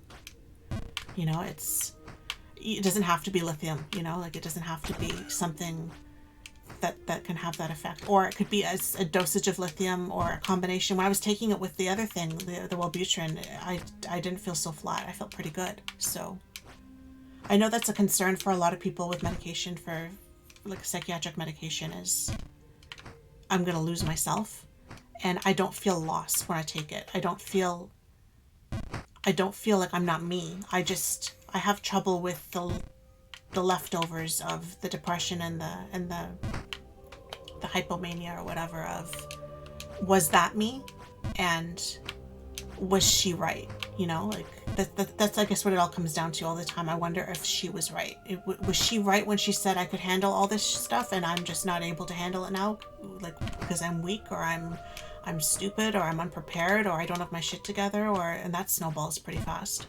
Or was she right when she said that everything is shit and you're a terrible mother and you're a terrible person and everyone hates you and why are you here? Was she right? Or are neither of them right? Or are both of them right? Or, like that's I guess for me, for the question, that's the hardest part, are my thoughts. Which one is the real one? Because they go against each other a lot.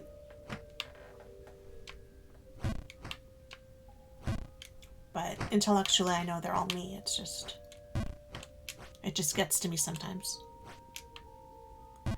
Like, it's pretty obvious a lot of the time when I'm, like Joe said already, like I see like flashing lights and stuff, like colors look too vivid, and off the medication I get like a chanting in my head instead of almost like a singing. My thoughts sing to me. So it's pretty clear most of the time when I am having an episode, but there are a lot of times where I start to, my hands start shaking or my legs start shaking or I start talking really fast, or I guess I get this kind of look to me or whatever that Joe can tell before I know that it's coming, that it's starting. And a lot of times he'll say to me too, are you up? And I'm like, no, I'm fine. I'm just feeling a little agitated or whatever. And sometimes it's hard to tell which way you're about to go, But yeah, I don't know. I hope that answers your question. I feel like I went on a tangent, but it's just that there's so little known about it. Like I said, they diagnose you with one thing, but they don't really explain it, and they don't. I think that's the problem with all sort of invisible illnesses like you and I have. I don't consider narcolepsy a mental illness. I don't know what it would be apart from just calling it a sleep disorder.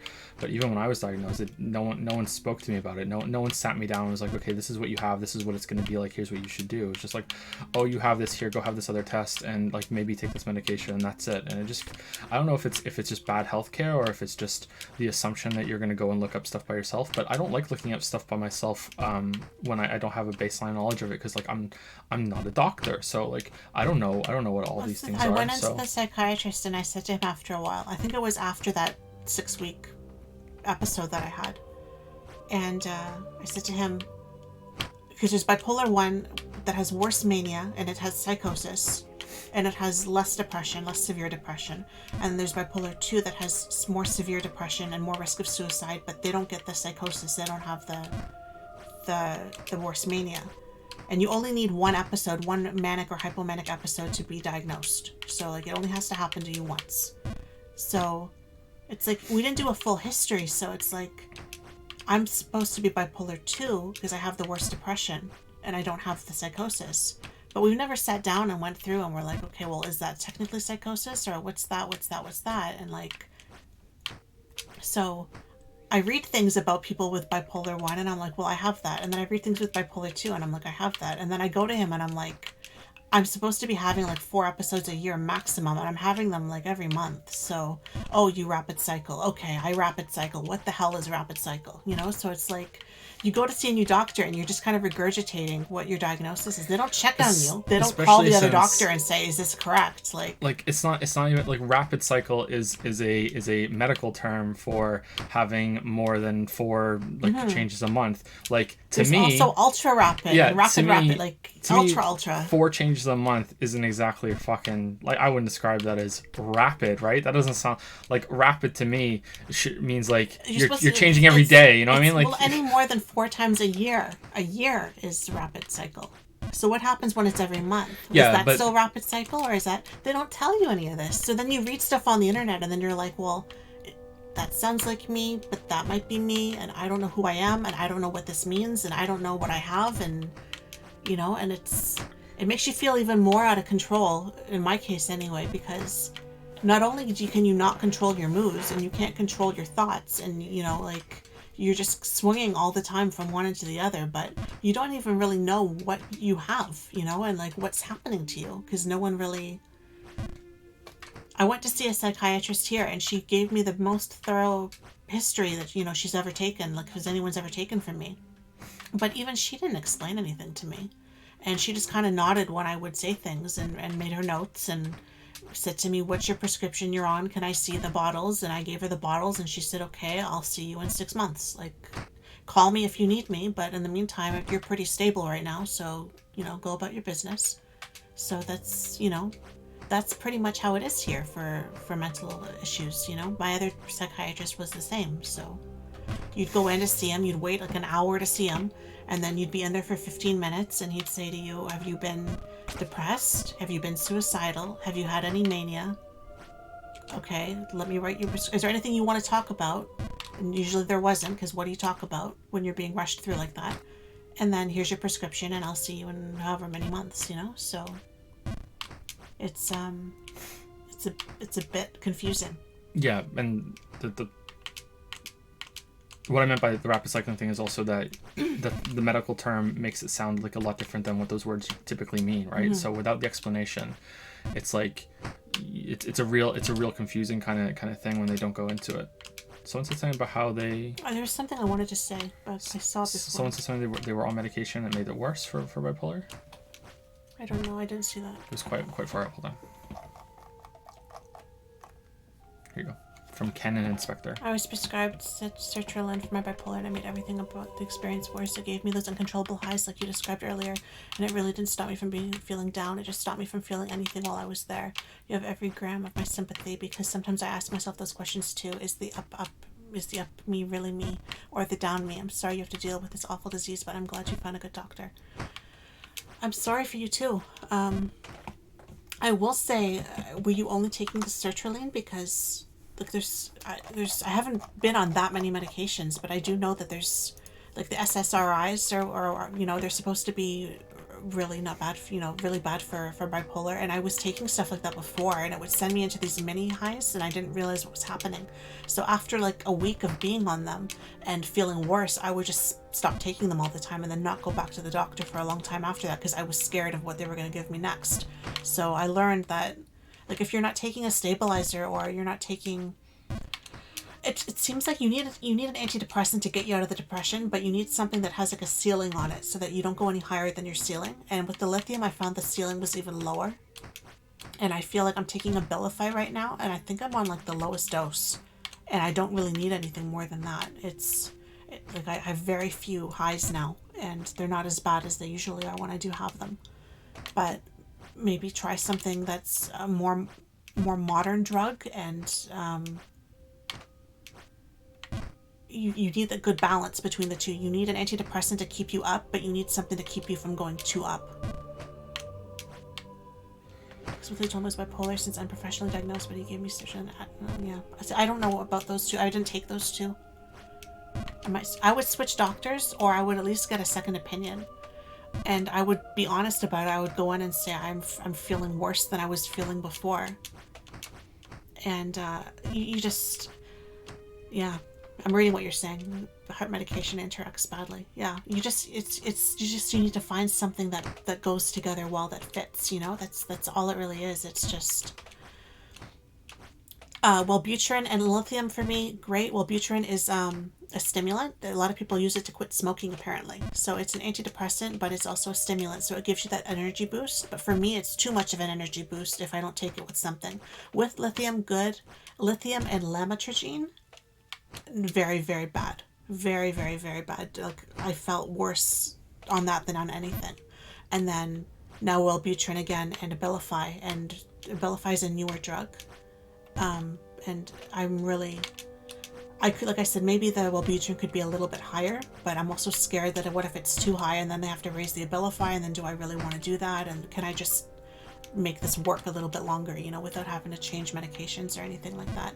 But I would be honest with the doctor, and I would say this isn't working for me, because like there's so many out there, you know, like you could be on something right now that could be working for you and make you feel so much better, and instead, you know, you're just scared, you know, and I totally understand being scared. And there was somebody else too that said something that was lengthy, and I was in the middle of the answer and I didn't want to.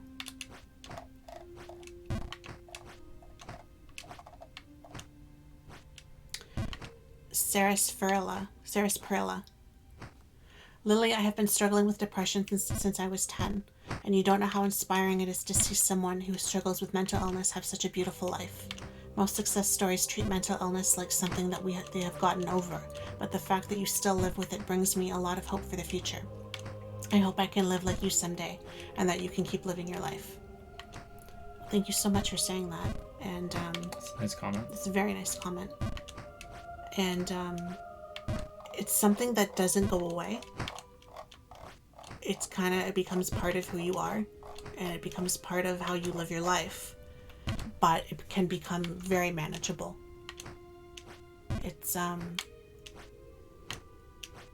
You just have to make adjustments, and you have to expect kind of like flare-ups like you would with any illness, I guess, like any like long-term illness. But if you get on the right medication, or even if you find a good therapist, someone you can talk to, some recommend and some don't. Like for me, they never really recommended it because I don't have a whole lot of triggers. But if there are things in your environment triggering you, that just makes it worse, right? So it's definitely very doable to find a balance and to be able to live your life mostly well. You'll still have issues, and you'll still have to overcome them, and it's still a daily problem for me, but compared to how I was 10 years ago, I'm much better and much more stable now than I was. And it helps if you have a good support system. Like I have Joe, who can tell sometimes that I'm off before I even know I'm off, you know, and I think that says a lot, you know, about our relationship, that he can tell that about me so quickly. And then he can support me, and you know, he kind of knows what things to kind of say to me when I'm like that, you know, to kind of keep me calm so I don't completely feel like I'm losing it.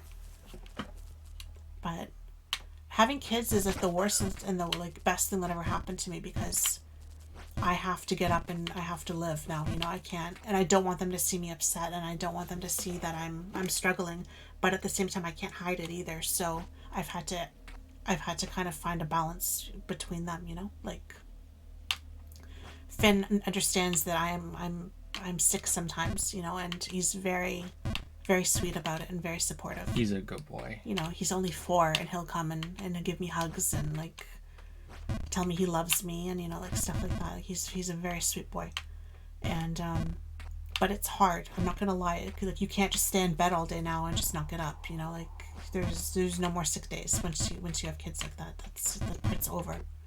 So it's like the best thing that I ever did because it's given me something beyond myself to look forward to and to live for now. But at the same time, you're committed now. You know what I mean? Like there's no easy out now, you know, or no easy. I'm just not gonna live today. I'm just gonna exist. You know. So yeah, I hope Firebug that helped you at all. I don't know if it did or not, but I feel I went on for a while, so I hope you extracted something from that.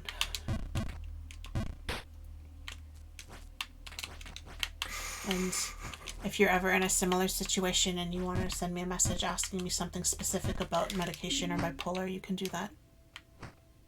I don't want to be back here. No. Like I said earlier, I'm not a counselor and I can't help everybody as much as I would love to.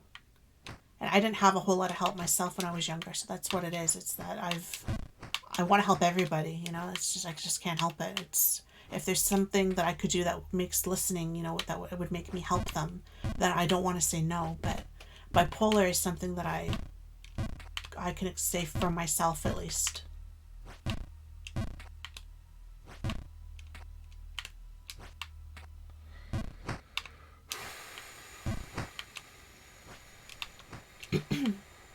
So far this is new babe plus. And I gotta tell you, this is a lot more frustrating than the other one. I'm not bipolar, but I might have to take antidepressants in the near future. It was more hypothetical that I thought was interesting. It is very interesting, I think, too. And like I said, you hit it right on the nose, so I think there's probably a lot of people that feel that way, too.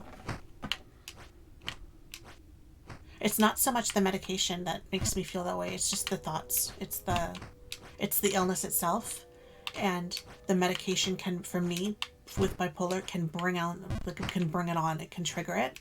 So I would say antidepressants I've had a good experience with overall, as long as it's the right dosage and the right combination for you. And if it's not, you just keep trying until you find one. Thank you for talking so openly about it. No problem. Joe is not mad, never mad. Cool as a cucumber in the snow.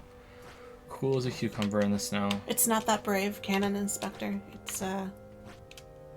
Thank you for thinking it is, but it's way harder to talk about it at the beginning, and it's way harder to talk about it with people face to face and stuff and in real life. And it's not as scary sitting here right now talking to 400 plus people and just reading your comments and just being in a safe room in my safe house in my safe city. You know what I mean? Like it's there's like degrees of brave. So as brave as this seems, it's like it's been a long time of me talking about it gradually. So like now that I feel more comfortable, that I can kind of come out with it more. But there are people in my family that don't even know I'm bipolar. It was always, my mom wanted it hush hush. She was kind of embarrassed about it, I think, or ashamed. So she never wanted anybody to know. I guess it was like a parental failure. So there are a lot of people who know me and, you know, I see at functions and stuff, and they have no idea. So you guys know more about me than my own relatives in a lot of ways. It's not even the worst person who doesn't know. The worst person who doesn't know is Kate. We see her all the time. She doesn't know. She might know. She might have an inkling. What an awful baby. When I knowing. hug the baby and cry sometimes, she might have you know, I should be the one who's crying, Mommy, not you, right? That's what babies do, right? She's a good baby. A lot of people I'm around don't really think of it as real. I think it's hard for people to understand when they haven't been in it. And that sounds kind of like a cop-out in a way, but my mother has like depression and anxiety and stuff, but she took an antidepressant, but she never really did too much in terms of talk therapy, and she never really did too much in terms of dealing with environmental reasons why she was feeling this way. Like it always seemed to be related to events. It didn't seem to be related to just a random chemical thing.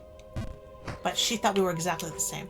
And it was really hard for me to try to make her understand that I get the depression, Mom, and I get the anxiety, but I'm hearing chanting in my head right now and the lights are flashing and you don't understand that. And she would be like, I read the books, honey, I get it. And then she'd say something to me like, after Finn was born, she said to me, oh, you're still having that? I thought that the pregnancy hormones might have cured that.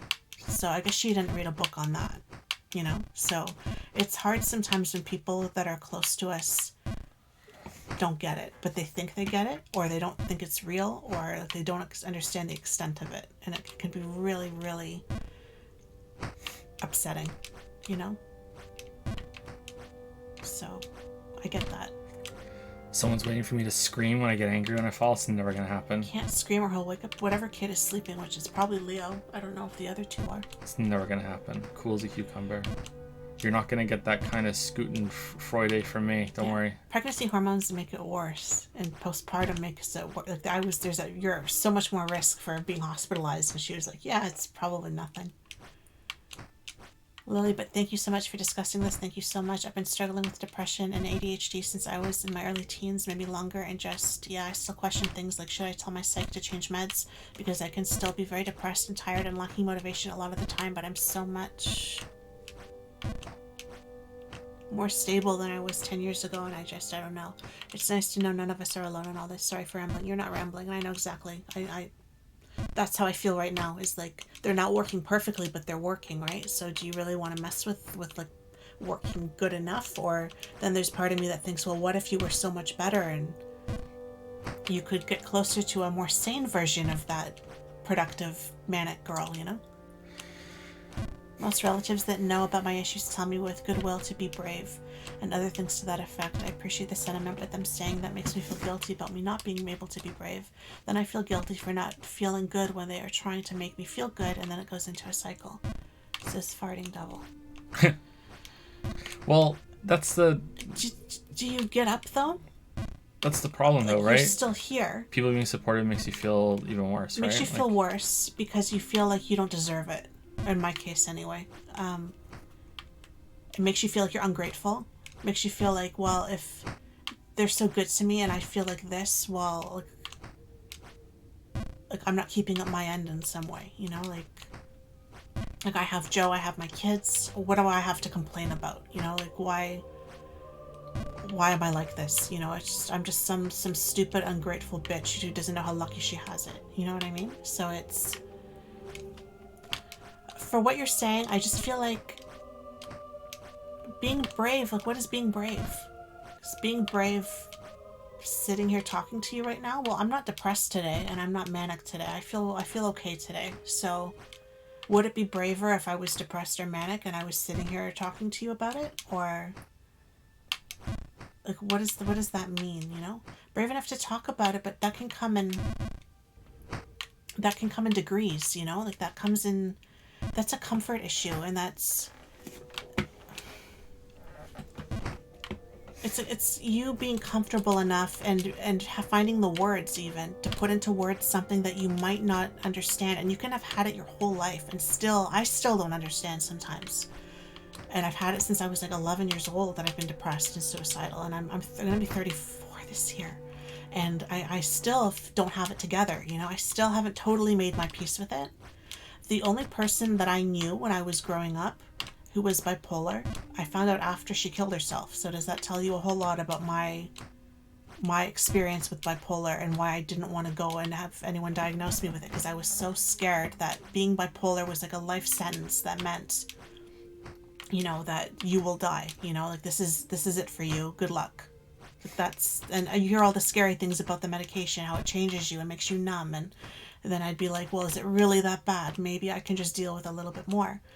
What is being brave? Was it brave of me all those years to not talk about it and to not get help? Or was that just me being scared? Was that me being stupid? Was that me being like, what was that? Like, being brave, I think, means something different to everybody, and I think it comes degree by degree. And I just feel like if you got up today and you're here right now and you're living your life every single day and you're doing your best, that's pretty fucking brave.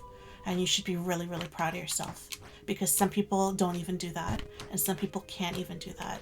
And there are people right now that are like in a mental hospital, in the mental ward of a hospital, and they were brave enough to be in there right now getting help. And they probably don't feel very brave, They probably feel anything but brave, but they're so brave, because that would scare me so much to have to be in that situation. So if you don't think you're brave and you're dealing with bipolar, or I saw someone has an eating disorder who had an eating disorder, you're depressed, you're anxious, you're self-harming, like you have an alcohol or a drug problem, like you're coming, it doesn't matter what you have. It's all the same. If you have a sleep disorder and you can't sleep every night and every night is just the same thing, you're so brave. That's it. Don't let anybody make you feel, don't let anybody take that from you. That's yours. You define it.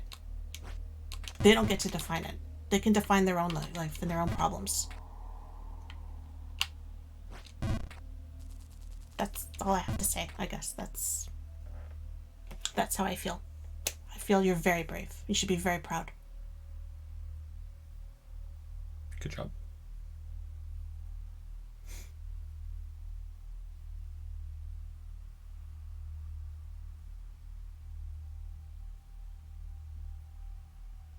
Unless you're a weeb. Well, that's a whole other thing, isn't it?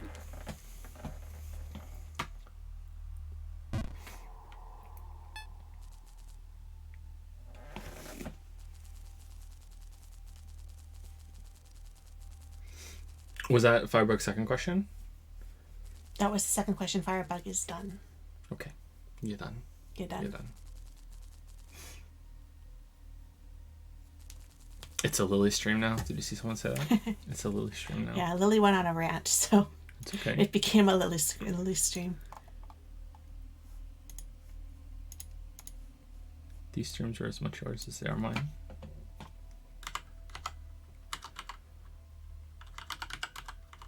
Okay, so let's I was gonna say, how are you spelling that? And then I saw that you can see it. Yeah, I can see it. Yeah. Let's answer. Did I spell it right? I think so. Right. So let's say thank you to some people and then answer these questions, and I think we'll be done for the night. Because we're already over time, and I don't know about you, but it's really hot in here. I'm I think. sweating. Yeah.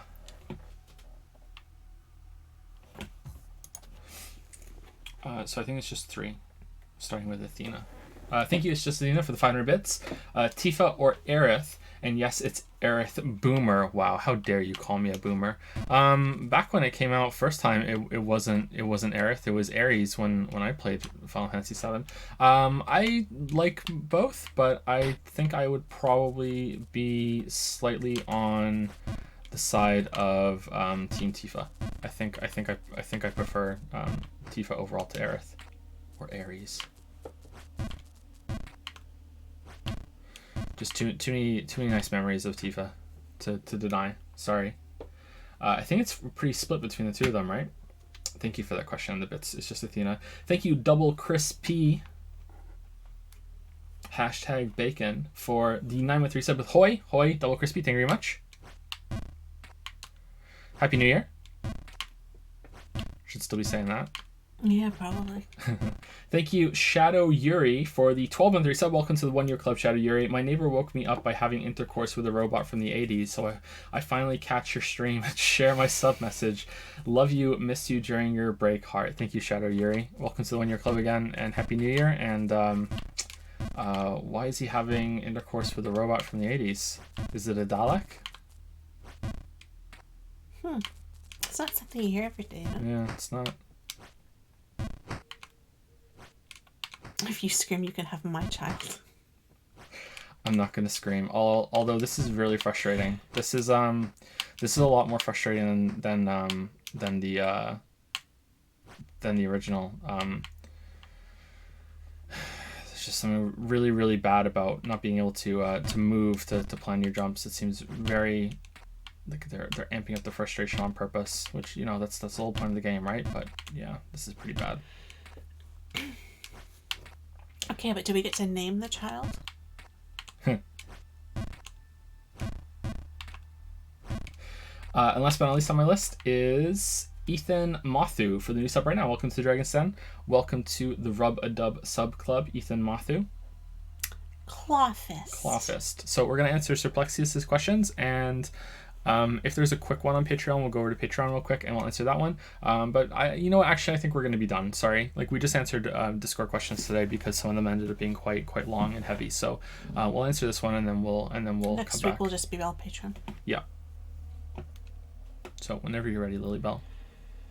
Surplexiest? Yep. Maybe? Yep, that's it. Hey Joe and Lily, trying to write up questions after playing on the J Andy Minecraft server for about 12 hours, so forgive me if this is poorly put together. I'm glad you're enjoying the Minecraft server. I started watching your content after you were on TB's podcast back in the day, and since then I haven't seen you show up in anything else aside from when Internet Historian mentioned your Fallout 76 glitch video. I have been wondering what your opinion on doing guest appearances on podcasts and other crossover type content is. You are quite well spoken and you play research a lot of games, so I think that you'd make a great guest on gaming podcasts. Is that the end of the question? Well, it's another unrelated question, so okay. We'll stop there. All right. So I was pretty uncomfortable on the Caution podcast. I think that's pretty clear if you go and watch it. Like I was very, very, very much out of my element. I do regret. Okay, can I say this? I think I could say. No one said I couldn't say this. So, when you go on the Caution podcast, which it might be completely different now that Jenna is running it. You know, like we all showed up in the in the program, and you know it was just me and TB briefly together at the beginning before Jesse and Dodger showed up, and there was a lot of like mic checks and everything like that, and like Jesse and Dodger showed up like really like right before we went live, pretty much, you know, like they made like 5 minutes or so before. That's how I remember it anyway. Like it was like there was a little bit of, hey, like nice to meet you, blah blah blah blah blah, and then it's just like right into the show, and it's just kind of like, whoa, holy shit, you know what I mean? Like so it was quite uncomfortable. I think for what I went like first kind of podcast ever, I think that probably was too high profile, and I was really out of my element, and at the end of it, when it was all done, like because like Jesse and Dodger just left immediately too, you know. It's just like because TB has some like had some like post show stuff to finish up, but it's just like, okay, like I have to go to this, I have this thing next, and this other thing I have to get to is like, okay, but it was just like a whirlwind, kind of like, whoa, okay, like there's no like come down at the end or anything either, and I was like in this position where I was like, okay, do I just leave too?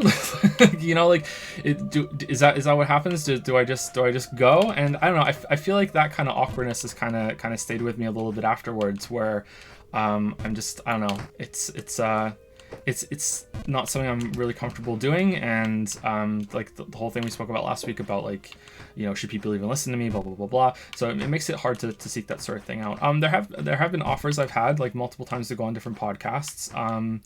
Oh shit, Internet Historian even wanted to do something with me. Fuck, I should message him about that. I've spoken to him since then too. Fuck. I told him I would speak to him about it after like I could stream again, and I didn't. Shit. Anyway, so I'll talk to him about that. And like just little things like that. I don't know, like when I talk to other YouTubers who are around the same size as I am in terms of sub count, or a little bit more, or sometimes way higher than me, you know, it's all the same thing to me. It's like, okay, like I don't want to waste your time. Let me just quickly talk to you and be like, on my way, blah blah blah. You know what I mean? Like it's very I'm very aware of that kind of presence. So I don't know. I guess I should do it more. I don't know.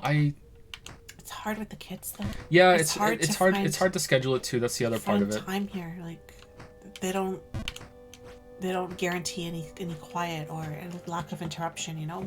Like with the stream, you know, like I can come and interrupt, but like if you're on a podcast with somebody else, I can't, you know. So it's also a little bit more nerve-wracking. Yeah, it's also the problem of like, yeah, if anything ever did go wrong and I had to leave, I wouldn't want to be in that position. But that can happen to anyone, of course. It could happen to anyone, but with the amount of young kids that we have, it's you know, like we're I think, come on, how many times a day does Leo get hurt? You know what I mean? Like, exactly. So like we're in a somewhat unique situation here with having so many young kids, like even people who have more than two and kids, our setup here too, so young.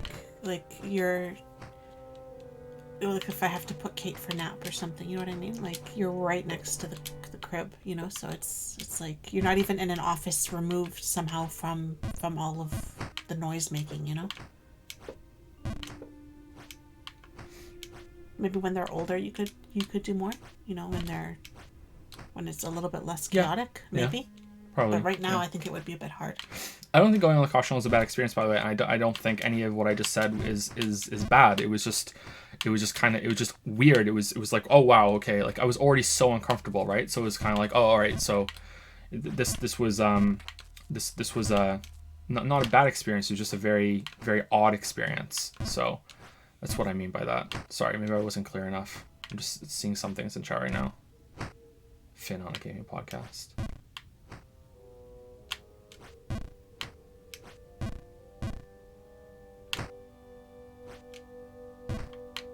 Yeah, but maybe. I would like to have my own podcast. Maybe that would be a good way to ease into it. It's kind of already a podcast. Huh? This is kind of already a podcast. Kinda, yeah. Because we go off for so long about topics. The Q&A podcast.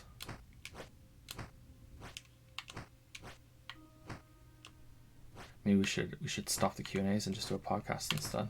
Maybe.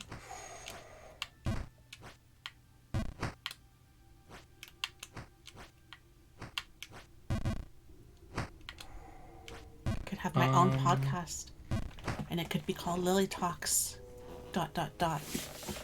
and Talks. I think that also, I feel, I don't know why, because I stream so much, so I shouldn't feel this way, but I kind of feel like most people don't give a shit about what I have to say outside of the videos. Streaming can also hinder this as well, because a lot of the times when I say stuff about games and media on stream, there's usually a much stronger negative reaction to it. I think that most of you have seen something like that happen in the past, so it's kind of like it makes me almost want to be like, okay, well, if I'm not going to have this very like measured, well, like wrought out response, then I guess I just shouldn't talk, and the podcast is more like is inviting more stuff like that, and it just doesn't seem to be my strength. But I don't know, maybe it's expectations, or maybe that's just how it is for everyone, and you just get over it, you know. Maybe my first podcast guest should be Bennett Foddy. I should ask him about that. I want you to get mad. Get mad, get mad, get mad, get mad, get mad, get mad, get mad. Nah, I'm not gonna get mad. Sorry. I'm not gonna get mad. I think we're gonna get done though.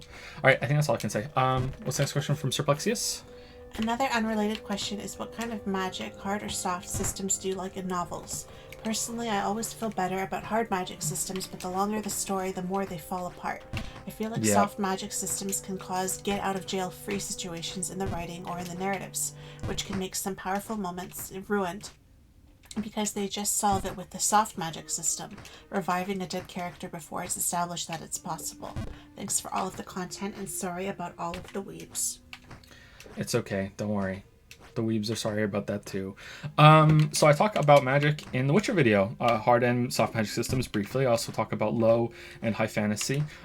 So I prefer hard magic systems. The magic system that I have in my fantasy series is a mostly hard magic system. So in case anyone is unfamiliar, a hard magic system is when the magic system is described enough that the reader can understand what is possible, what the limits are, what the rules are, and it can be used to solve problems in a way that feels very fair to the readers.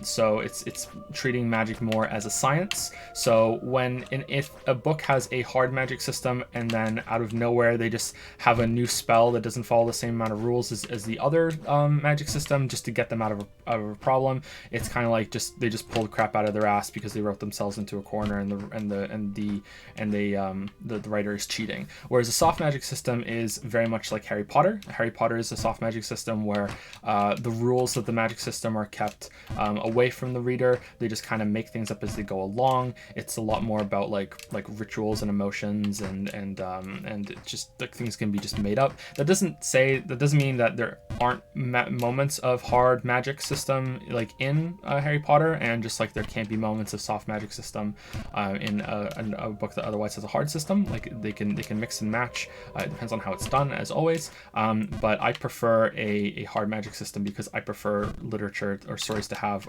rules and stakes that I can understand instead of it just being, hey, we're just going to make this shit up as we go along. That's what I prefer to have. I will say that I am way more willing for soft magic to have to be used by the antagonists. But this depends on the kind of story that it is. My view of antagonists in stories is that an antagonist should also be a protagonist. It's just that you don't get to see their side of the story. Like that's the way you should write your antagonist. It should just be that everyone is the protagonist of their own story. Really, it's not just like I'm limiting myself here, but like that's how I think every character should be written. Every character should be written of the protagonist of their own story that you're not even seeing. But if you're seeing it from the perspective of a protagonist and the antagonist is there to do what traditional antagonists do, then it's fine to have like a softer magic system and even some coincidences and even some ass pulls in order to get the protagonist into trouble. So my view on coincidences and stuff like that in stories is actually that they're forgivable and even like a good thing if they exist to get the heroes into more trouble and to raise the stakes, but they can never be used in order to get them out of trouble. That's when it becomes kind of cheap and cheating. Like if you want your characters to get out of a problem later on, you need to set it up. You need to like put the work in to be like, hey, this is how they're going to get out of this problem. You just didn't realize it yet, and that's why hard magic systems are some of my favorite. Star Wars is the Force in Star Wars is a soft magic system, but a lot of people seem to think that it's a hard magic system, and then you get into all these problems of like, oh wow, like how are they able to do that? How are they able to do this? It's like no, like you don't understand. Like this is a soft magic system. Like this is how it works. You know, this is basically Harry Potter, and if you don't understand that, then you're gonna have a bad time, and you're gonna make really really long YouTube videos about it. I think that the soft magic system working on in favor of the protagonist is also something that's acceptable if it comes with a sacrifice.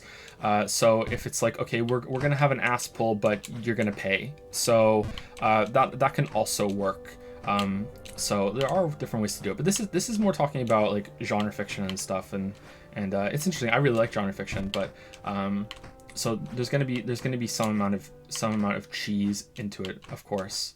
But yeah, that's how I view magic, and I prefer hard magic systems. What do you think, Lily? I don't really I don't have enough experience, I think, with like the witch stories and stuff that I read are they soft? Pretty soft, yeah. Yeah. It's more like there's a character who happens to be a witch. You know, it's not about like the whole world and how it works, and you know, it's a witchy Mary Sue. You know, like and that's what I like about it. It's simple. I think you can't call them Mary Sues anymore. No, you have to call them Rays. But I haven't seen enough Star Wars. I don't make the rules. Mary Rays or just just Rays? Yeah. Witchy Rays? Yeah, they're just called Rays. Well, you know, these beautiful, intelligent, successful, you know, amazing women, but they happen to be witches. You know, like those are the kind of witches in books that I've read. Are they sexy witches? Of course. Oh, nice.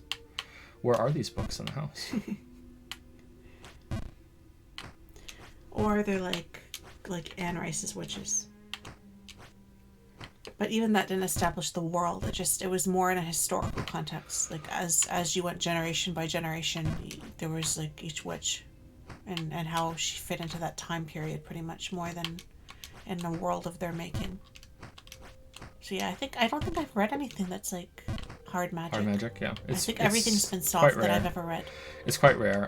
It's really hard to pull off because you want it to come naturally, and you don't want to overload the reader with a bunch of like, here's how the magic system works, blah blah blah blah blah. And the problem is that if you don't do that at the beginning, then you can't really use the magic without it appearing as a soft magic system until later on in the story. It's like without that big huge dump at the beginning, it's like, well, okay, well I can't have magic until it comes out slowly. So your books were soft magic, right? No. Your books were hard magic? Because I read them. Mostly hard magic, but the magic system in those books is barely explained. I didn't feel like it was like a big dump though. I felt like because there's hardly any magic in it. Because it came, like, I felt like it came gradually. Maybe if, like, you had have finished it, I would have felt that way. Because where it was going felt more like you were going to get into that. I was trying to make it a hard magic system without a big dump at the beginning, and even then there is kind of like a dump of how it works at the start, despite my best my best efforts otherwise for it to work. In my magic system, wizards and sorceresses and everything have to like grow crystallized tumors inside their own bodies in order to have sources of magic walking around with them all the time. And some of them take that really, really too far, and other ones, like, you couldn't even tell if they want to have the tumors in their bodies or not for to have a source of magic, because there has to be a physical source of magic for them to draw from. They can't just be like, woo, woo, woo, woo, woo, woo, here's the magic. Like they have to have, like, it's all about, like, energy and having the energy on hand. So, like, my main character, like, just carried around gemstones in like a pouch, and he had there's some, like, a material called solite that is sort of like a metal battery for magical power, and you can make stuff out of it, and it can store a large amount of power in it. But necromancers specifically, or especially like to put like tumors in their own bodies to carry on large amounts of magic, that sort of thing. I wanted a magic system that was like obeyed the laws of thermodynamics, like, as much as possible. So yeah, but there's not much magic in that series because it's Wizard and the Dragon, and then it's Monster Slayer series 1 and 2, and that's just like Kate for the whole thing, right? Mm-hmm. Who I now have to rename. And Kate's the main character of Monster Slayer, and she's kind of like Geralt, actually, which is weird, realizing that. Yeah, she's kind of like Geralt, and yeah, but now I have to rename the name because now we have a daughter named Kate, which is a shame because I really liked having that character named Kate. Oh well. You don't have to, like, I don't know. No, it's weird. It's weird. I mean, there's a character named Leo. He's just a very minor character. Yeah, he's a minor character. He dies right away. Spoilers for my own book.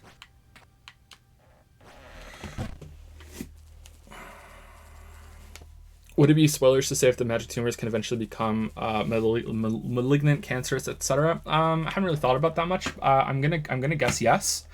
Yeah. Other monsters are the same way. Like dragons,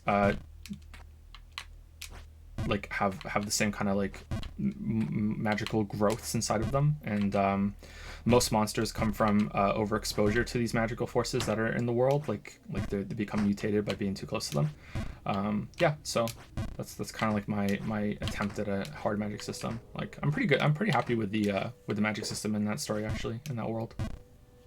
It ties into the main overarching plot that hasn't started yet either, of like the importance of energy and how a society like this could continue. You know, it would be difficult, and a lot of if they could tap into sources of energy that easily, it'd be easy to exhaust them. And yeah, one day. Anyway, does Practice have another question? Nope. That was it. All right, I think we are done. Let me see if I can get up here again. So we beat Jump King. I'm sure we'll beat the DLC one day too, but I think I'm going to take a break. So we're back on Tuesday with Disco Elysium. Anyone looking forward to that? Is that something that, like, fuck yeah, or, like, should I let it go? I don't know. I think I've promised at this point, so we're going to do at least one more week.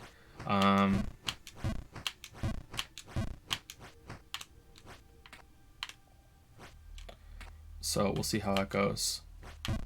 I just want to get to the next screen so badly. All right, next time I fall, we're done. I just want to get to the next screen so badly. Like, what's up here?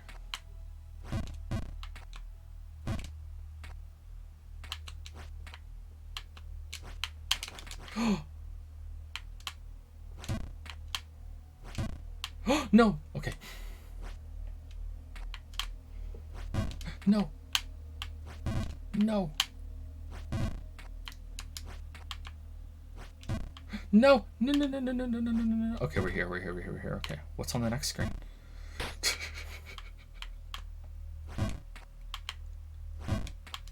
Disco Elysium took me 22 hours, and I did every side quest. It's not that long.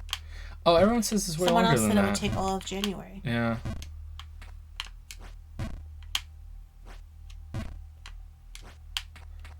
Okay, we did it. We did it. We did it. Okay, so do we end here or do we do a YOLO jump to see if we can get the bird? Do do do do do do. Does it still count? It still counts. Still counts. It still counts. All right, what time is it? 4. Here's the screen for you.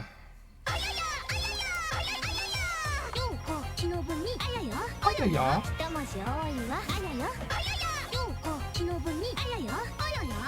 Screen, please. Okay, I'll screen for you. Don't you dare wake up the kids or you're staying up with them. There you go. There you go. All right, thank you, everybody. We'll see you next week for the continuation of the Q&A. And real quick, is there any questions that we were asked repeatedly throughout the stream that we missed? Real quick. Quick questions. We will answer them.